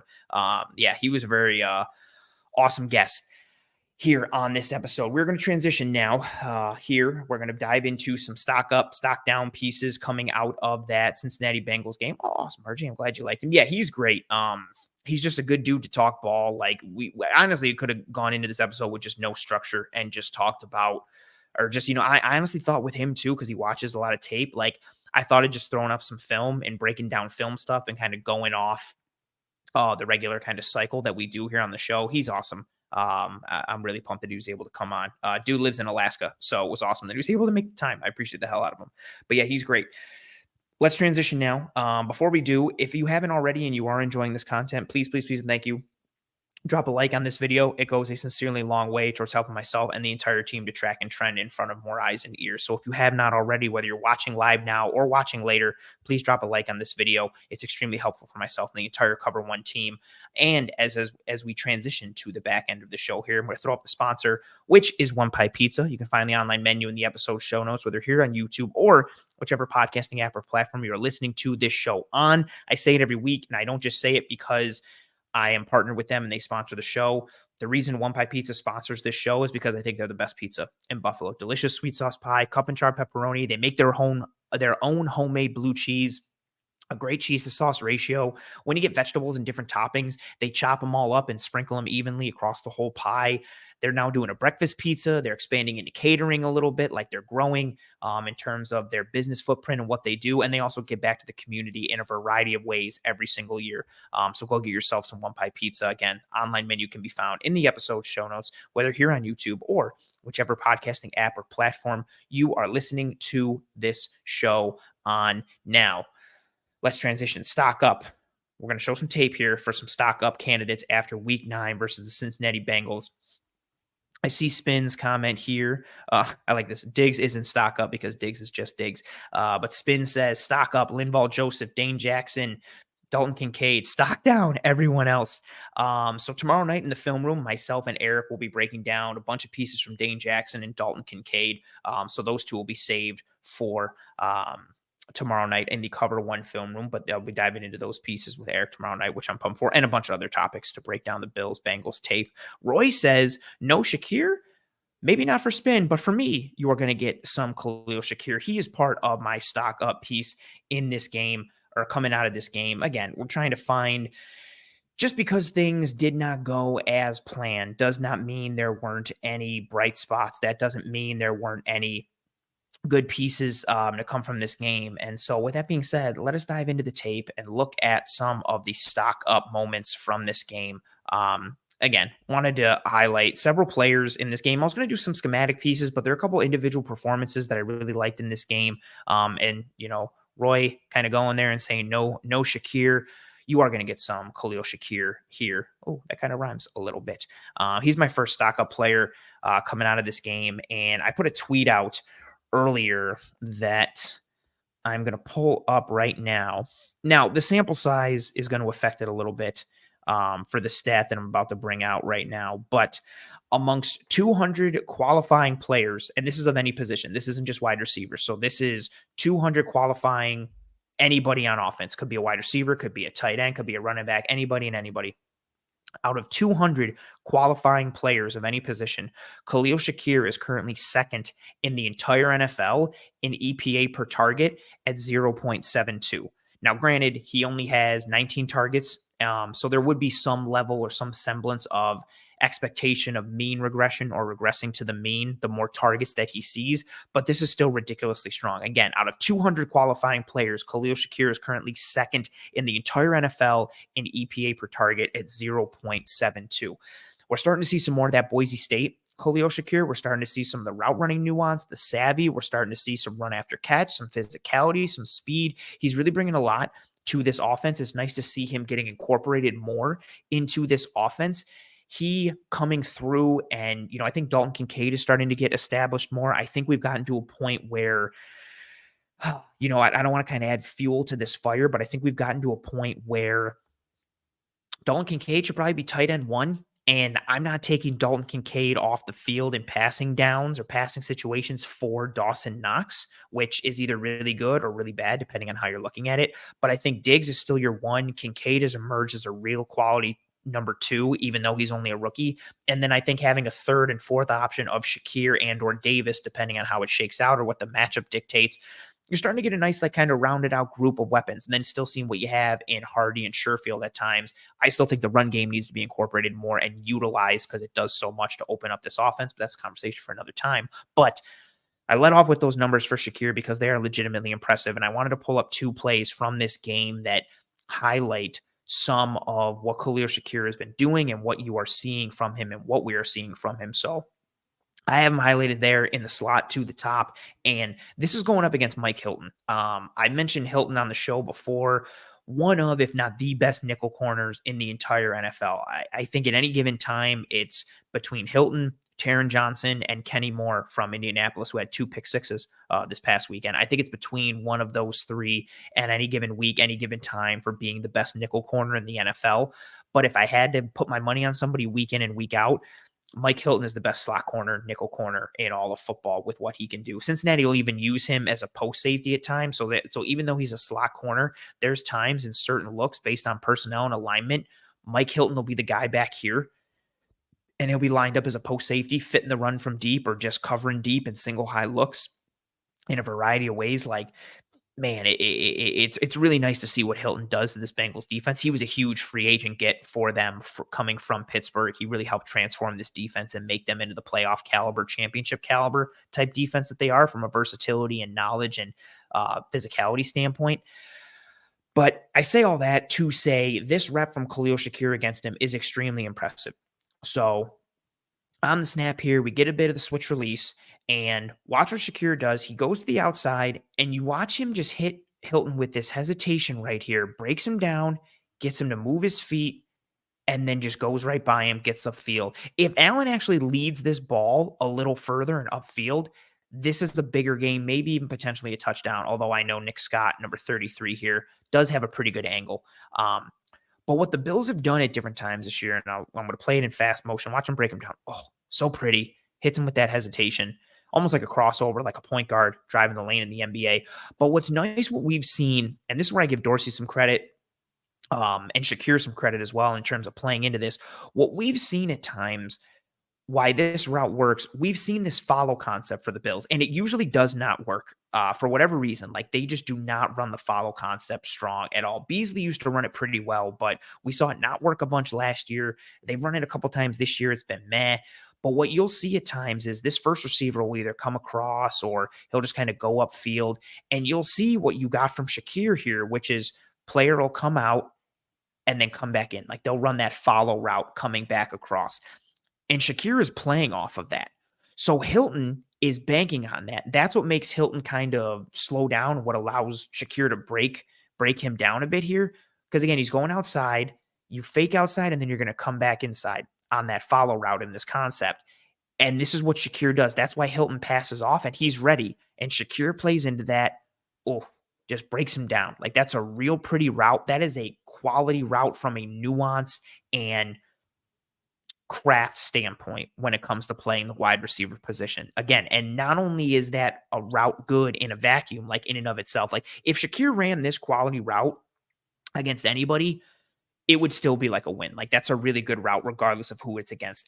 The fact that it comes against arguably the best nickel corner in the entire NFL is even better. And the fact that it comes off of similar looks and concepts the Bills have run at other times, that also makes it even better as well. Right? The call from Dorsey, the design from Dorsey, but also Shakir playing into that and making, he's running B, but he wants to make B look like A, him operating with that level of deception and being able to translate that physically and break down Hilton here on this route.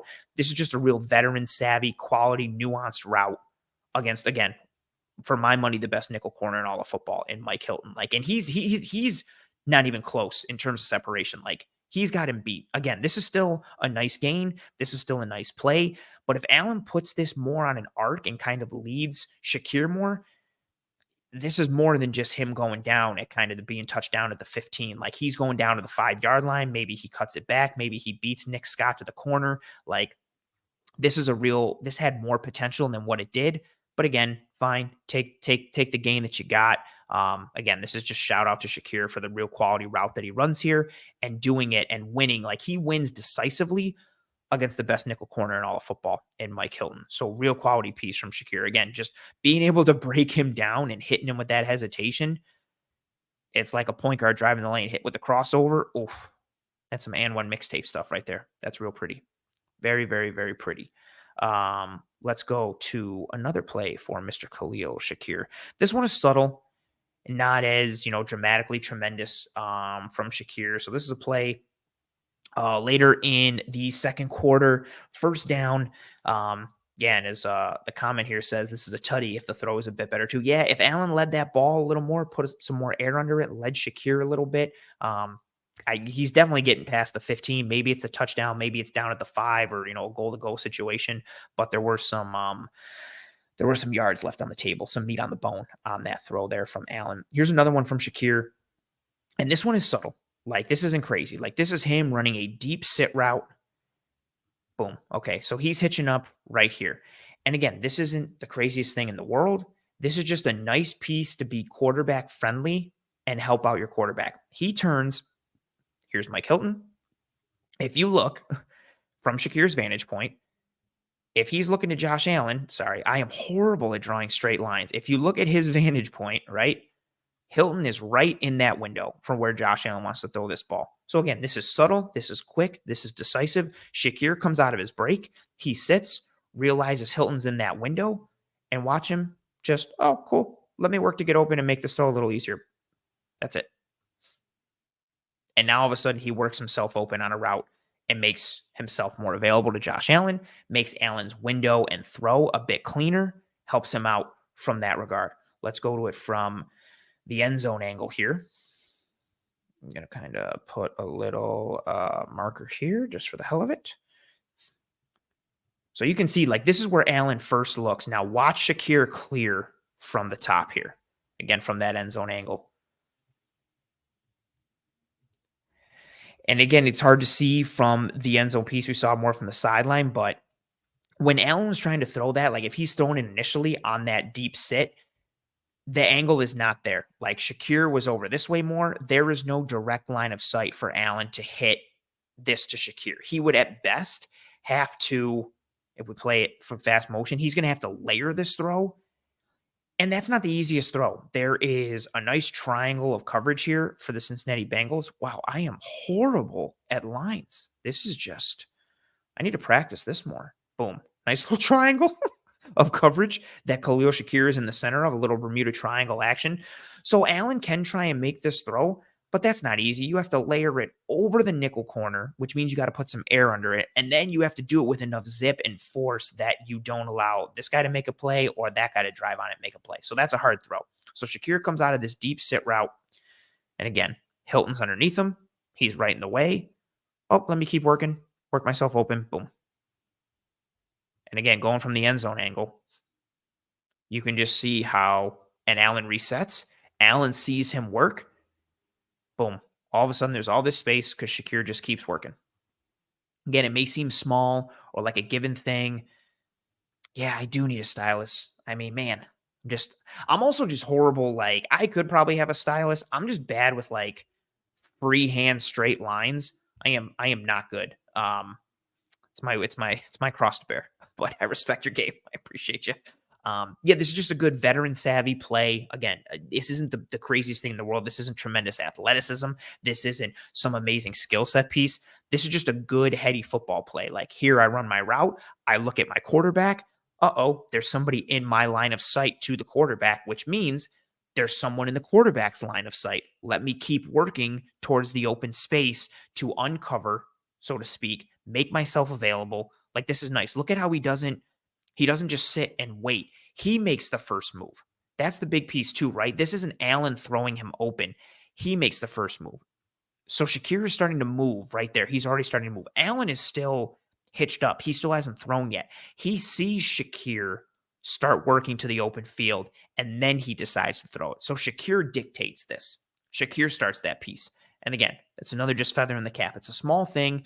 It's a little play. I appreciate you, Andrew, saying be strong with that burden. It's a tough one it weighs on me. I lose a lot of sleep at night knowing that I can't draw straight lines and I'm not a good straight line drawer. But, again, everybody has their cross to bear, and this is mine. So Khalil Shakir, a couple really good pieces and plays for him in this game. Another person who I want to highlight coming out of the Cincinnati Bengals game is somebody who I don't want to say has been a disappointment in his time with the Bills, but I don't think has matched the excitement that I think people had for him potentially coming out. And then especially having injuries at this position group, it's put more onus and focus on to him. The second person I want to highlight who, and I will say, I think is underwhelmed in his time with the Bills so far. Granted, he was banged up last year. Tim Settle. He had a couple really good pass rush reps from the interior in this game. And I think when you lose Daquan Jones, you are not going to be. That's funny from Spin. Spin says Ant's gonna be having a nightmare about skewed lines all night long. I just wake up in a cold sweat and just be like, line's not straight. Straight lines. I like that. Well played. When you lose someone of Daquan Jones's caliber, again, I'm going to continue to bang this drum. I think Daquan Jones was extremely valuable last year. I think this year he was on pace for an all-pro season. What he was doing against the run, what he was doing against the pass. Someone like him goes down, you are not going to holistically replace him with anyone, but you have players that can do bits and pieces of what he could do, like Poona Ford, what he can do against the run. And then Tim Settle, what he's able to do from this is really good. These jokes are fantastic. Raven says a non-perpendicular cross to bear because you can't draw straight lines. Sorry, I like it. Yeah, Burning Bob says Ant's never drawn parallel lines in his life. Actually, that's probably true. That's probably a true fact. Fair enough. I respect it. Tim Settle kind of taps into a bit of that pass rush pop capability on the interior. I think there is something that is still to be desired from a consistency standpoint when it comes to playing the run, and even from a consistency standpoint in rushing the quarterback. But Settle had a couple really good reps in this game. He's had several really good flashes the past several games, but this game I thought he flashed a bunch from a pass rush standpoint. So I have him highlighted here. This ends up being a completion for the Bengals, but because Burrow just diagnoses everything and gets the ball out quickly like he is one to do. But we're gonna end up getting kind of a creeper simulated pressure look here. You're gonna get Tyrel Dodson, who is going to come on the rush, and you're gonna get Shaq Lawson, who's going to drop out there. So as we let the play start to go, you'll see Dodson starts to come forward. Now he's kind of declared before the snap has happened, so we're kind of officially into simulated pressure territory. But as we watch here, Again, we're keeping our eyes on Tim Settle right here. Watch him slant across and then just rip through. So I'm gonna show from the end zone angle too, which gives you a better appreciation for it. So he gets in quickly, like he's bearing down on Burrow, and again, Burrow gets that ball out quickly. So it's unfortunate, but if we're timing it from a snap to pressure standpoint, so there, the ball is out at 13:51 on the timer. So again, let's keep 13:51. He's got to get this ball out in just over 2 seconds because Tim Settle's bearing down and kind of heating him up. So again, I've got Settle highlighted. Forget everybody else. Just focus on Settle. Look at the quickness. Look at the ability. Watch him rip through and bear down quickly onto Joe Burrow. It's just Burrow reads it, gets it out to Irv Smith nice and quickly. This one will give you more of an appreciation for the move that he has and what he does. So again, I have Settle highlighted. So he slants on the snap. So he's lined up in this left side B gap, almost on the inside shoulder of the tackle. Like he's almost in a 4-eye more than he is like a 3-tech. But he slants all the way across, crosses basically 2 gaps to go into the right side A gap against the center. Watch him rip. And it's not only that he rips through, watch how he doesn't get pushed to the side. He doesn't have to kind of go a roundabout way to get to Burrow. He goes right through this shoulder and it's right down the pike. The leverage, so he's low man wins. You see that all the time, and you see it here already. Like he's lower than the center. He's got that lean going on. He's playing through that shoulder. Watch him come straight down and straight through the shoulder of the center. That's strength. Like that's good core strength. That's good hip strength. That's good ankle flexion. Like again, these are things that may seem little, but these are big pieces that allow players to execute in this fashion. Look at the bend in the ankle there. I kind of just look at that. Like he's on the ball of that right foot. Look at the bend. Like look at the bend in the foot and the ankle flexion you have going on there. That is part of what is allowing him to literally rush through his man, and he bears right down on Burrow. Now, again, you're looking at this play and you're like, oh, it was a completion, whatever. Like this is a good rush from Settle. Again, to be able to work through a man and not get pushed out, to be able to still work that proverbial, the shortest distance between 2 points is a straight line. No pun intended to all the straight line stuff we've been talking about. But he doesn't get rounded. He doesn't get bowed out. He is able to just work right down the pike. Like this takes good awareness from a leverage standpoint as he crosses across here, the gap. Like watch, he knows already, sinks a little bit to be able to get underneath the center and get through that shoulder. And then he rips through. And this is where we see the core strength, the ankle flexion, the flexibility and fluidity in his hips and his lower body, just to be able to work through. And he almost gets a hand on the ball too. But watching him just work right through the center, that's a really nice piece. And again, this is something that the Bills missed, like pass rush pressure consistently on the interior. I still don't think Ed Oliver's healthy when you're watching him play. And so even if Ed Oliver was cooking, it's Ed Oliver and who else is doing something on the inside from a pass rush standpoint. You know what you get with Jordan Phillips, but sometimes he's really hit or miss. Sometimes he looks like he's running in quicksand or running in cement. This is a really good, quick, fluid, moving play from Tim Settle. That's a real nice piece from him on this one. I'm going to let it run from the other angle as well. There you see him, number 99, lining up in that left side. Well, from this vantage point, right side B gap there. Center points him out, or actually points out Dodson. Burrow's taking forever on the snap. Boom, rips right through him. That's nice. That's quality rush. Again, it ends up being a completion. Kudos to Burrow and Irv Smith. But that's a really good piece from Tim Settle there. Now, let's go to the next play for Mr. Tim Settle, who I want to highlight again. This one I think more people are familiar with. This is the roughing the passer penalty on Tim Settle. He slammed Burrow on his face, so it kind of is roughing the passer, but it's a weak call. Like at the end of the day, it's football. Like it's kind of ticky-tack, but also kind of could be called. But it's disappointing to see because it ruins a really good rush. I'm going to show it from the sideline view just so you can get an appreciation for the quickness of how or get an appreciation for the quickness in terms of how fast he bears down on Burrow. I have him highlighted there or circled there, I should say. Just this is immediate, instantaneous. Actually, let's go and let's time it. So the snap is happening right now at 11:61 on the timer.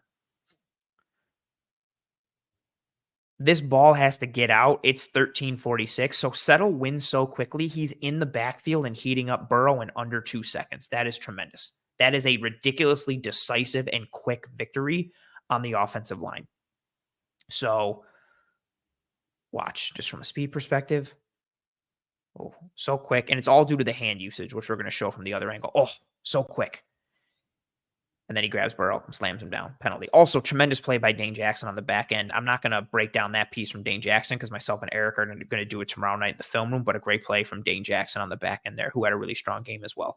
Settle wins so quickly up front that if you look at it fast, like you think, the guard just made a mistake or the center made a mistake and nobody picked him up. Like it looks like he just came in free.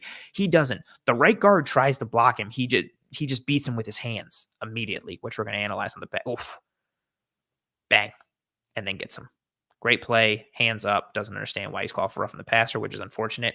Here's Settle again, highlighted. So this end zone view really gives you an appreciation for the hand usage on this one.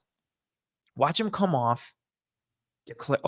It's just the fluidity. I'm just going to keep going through in slow motion. Look at the fluidity.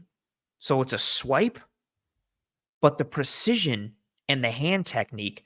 Just watch his left hand. His left hand beating the right arm of the guard. So his left hand swipes that away. And then his right hand swipes away the inside arm. And this is all happening at the same time while he's also moving towards the gap with his feet. It's just, and that swipe on the inside arm almost kind of works like a forklift. Like, look at the position. He's got that guard in now. That is a complete win. He has turned him inside. There's nowhere left for this guard to go. And not only, again, like I said, it's the timing of all of it. Him winning with the hands, but then continuing to move in that way towards the gap to bear down on Burrow. Now he can literally just go, again, straight down the pike, and there's no interference. Like, that's just such a quick, decisive win, and it's because of the hand technique and the placement. We'll just watch it in real time. Boom.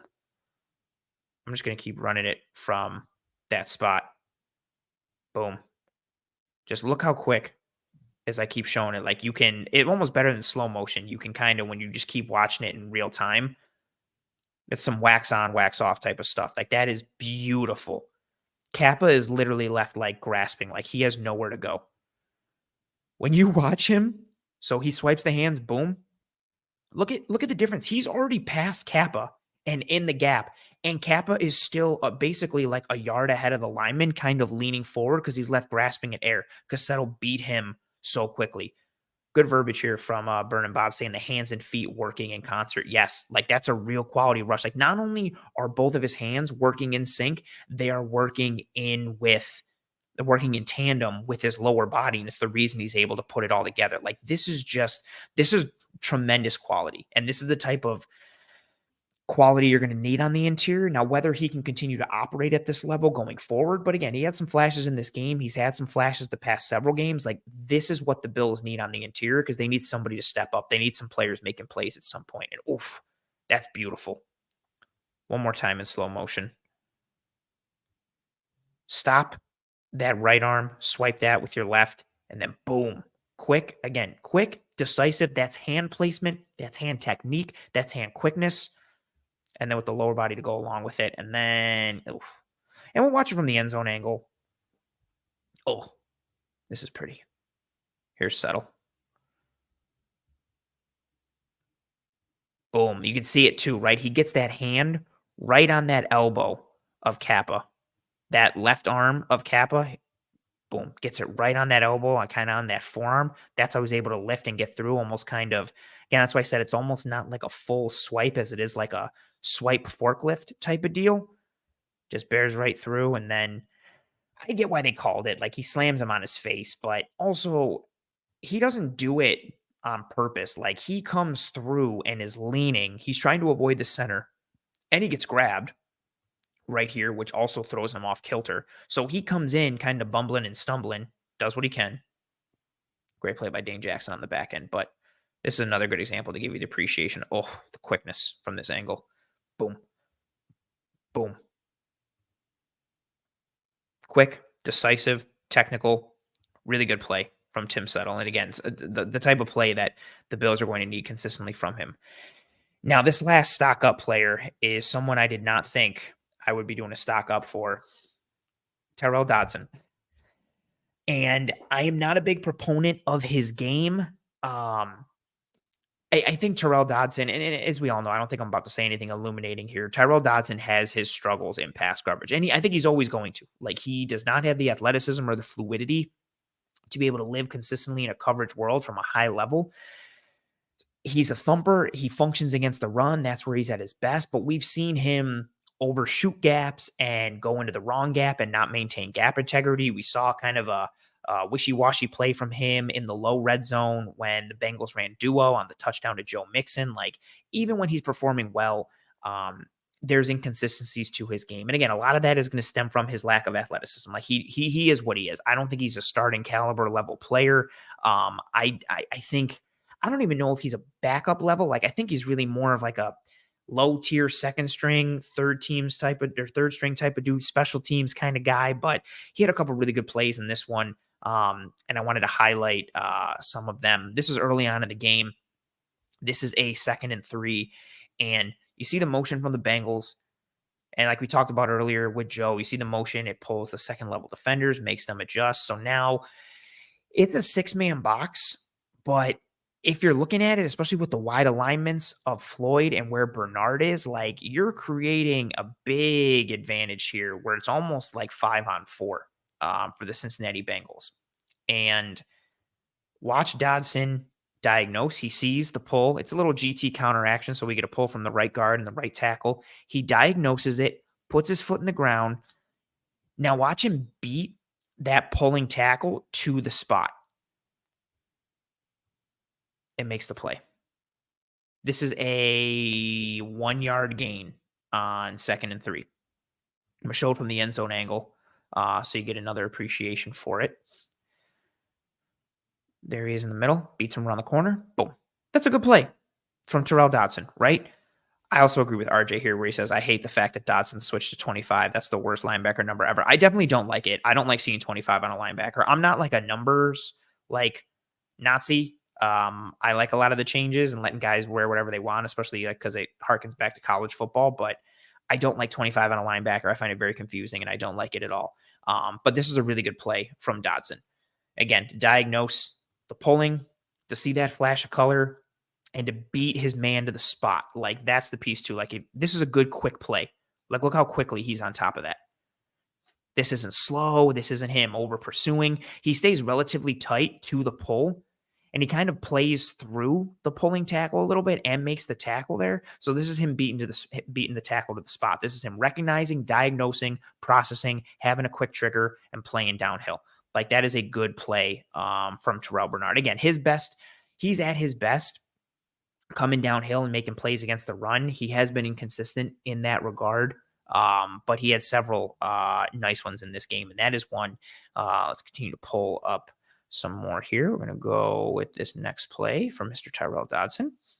Again, have him highlighted here. This is the point where Bernard is out with his concussion, so you're looking at Dodson and Mr. Dorian Williams there.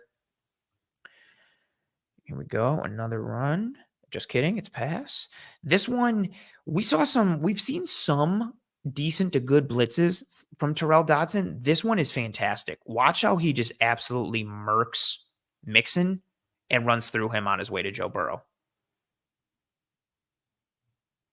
Oof. And then he clocks Burrow. I'm actually surprised. I mean, with how they call roughing the passer now, I thought he got a little too close to Burrow's head. Like, he clocks him. He knocks Burrow clean off his feet and drives him to the ground. Like, it's not even a tackle so much as it is a hit. This is nice. This is quick. This is physical. Boom. Plays right through plays right through Mixon, and technically plays through Burrow as well. Boom. Heats up Burrow. Causes a little earlier throw. Great coverage on the back end from Dane Jackson and Micah Hyde. We'll play it from the sideline angle. Here's Mr. Dodson right there. Just watch him right through Mixon. And Mixon's a big dude, like over 6 feet. I think in the 230-pound range. Like, this isn't him running over a scat back or running over some little, again, third down back. This isn't him running through, a Danny Woodhead type back or like a Darren Sproles, like someone who's smaller and who's usually the nail versus the hammer. Like this is Mixon, who's a big, powerful dude. Like he's a thick back, a bigger back, especially in today's NFL. And Dodson runs through him. Again, this isn't to say like Dodson's sweet and, we don't have to worry about linebacker anymore and everything's good, but he did have some positive flashes in this game. And I think it's important to be able to highlight, even for players who aren't holistically good, it is important to highlight some of their strengths and some of their wins to be able to show what they can do in certain situations and maybe why they are on the field.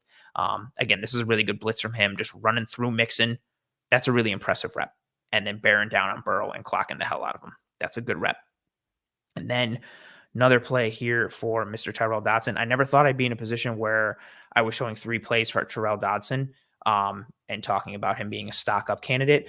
I also think it's important to mention too, because again, I would hope Bernard clears concussion protocol, but it's never a guarantee in today's NFL, in today's sports world. So there's a chance Bernard doesn't play. And then you're looking at Dodson and Dorian Williams, and all of a sudden Dodson has to be the leader at that second level. And even if Terrell Bernard does play, you're still trying to mitigate a huge loss with Matt Milano. So I think that's part of the reason I wanted to highlight Dodson's play as well, because he plays an important position for this defense overall, even if Terrell Bernard is playing, but even more so if Bernard is out, it all goes to that play that he's going to try and hit. So here's another one for Dodson. Comes through. Now, what we've seen from him at times when he's I don't want to say over pursuing he can over pursue, but when he's flowing sideline to sideline, there's times where he will overshoot or undershoot and he'll lose gap integrity. And we see him on this one. He decides to undershoot the left guard right here. So the left guard climbs to that second level. And instead of playing over the top, he diagnoses what's happening and cuts underneath and makes a play. And it's a physical play too. If I played in real time, like he throws his like 3/4 of his body in front of Mixon, gives him a good pop and takes him right down. Like that's a good play from Tyrel Dodson again, or Tyrel Dodson, I should say. Recognizes the position of the guard, puts his foot in the ground, shoots underneath him. Look how also he reads the guard and takes advantage of that momentum. He doesn't really play through the shoulder as much as he just plays through the arm. Like, that's a nice, easy win. You're running right through the arm. Like, that's a good setup. He shakes him, is able to play right through that arm. And then because he's playing through the arm, he's able to cut across to be able to cut Mixon off. That's another key piece too, right? He doesn't play through the arm here and get to north and south. He doesn't play through the arm and go this way, which gives Mixon the opportunity to still hit that hole. He plays through the arm and then cuts Mixon off. Because here's the piece that's also a potential negative with this play, right? Now you're kind of looking at 2 guys somewhat in a similar type of gap, whereas if he gets walled off and he gets blocked here, this is the alley, and that's the lane for Mixon. So because Dodson doesn't play over the top and force this back inside towards his help, instead of going instead of going this way, and kind of forcing everything back in towards his help, he has to make this play, which he does. And this is, again, what we've seen at times from him. Sometimes he overshoots, sometimes he undershoots. He's inconsistent with how he plays his gaps in terms of how he works. But this is a good job to trust your instincts and trust that you can get through a guy. Again, this is something that has hurt him in the past, but it works for him here. And this is a good play. This is 1st and 10. And this is all him basically turning a 1st and 10 into a 2nd and 7. Here he is right here.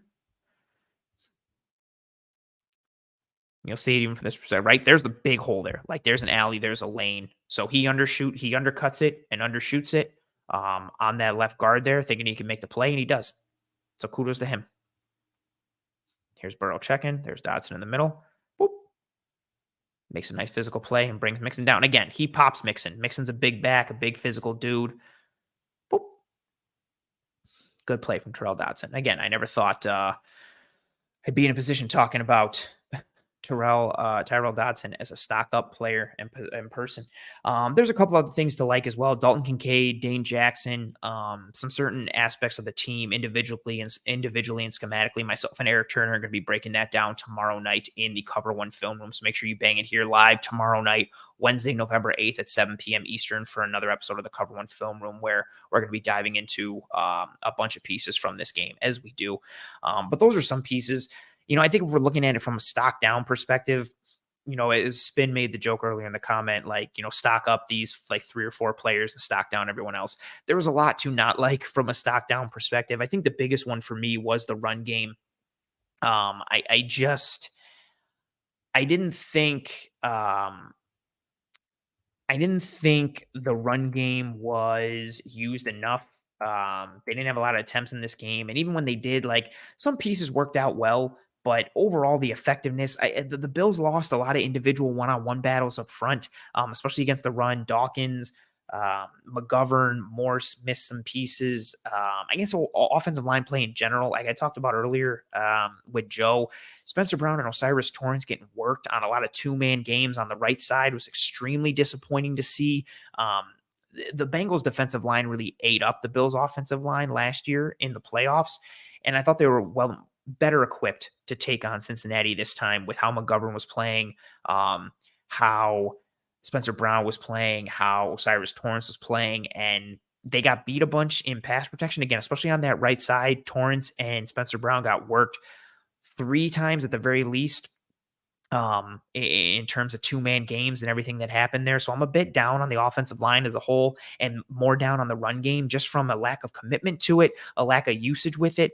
The Bills' run game has been very good for them this year, and it's been key in a lot of their victories. Just, again, taking the load off of Josh Allen, making things easier and more simplistic for the offense and more streamlined.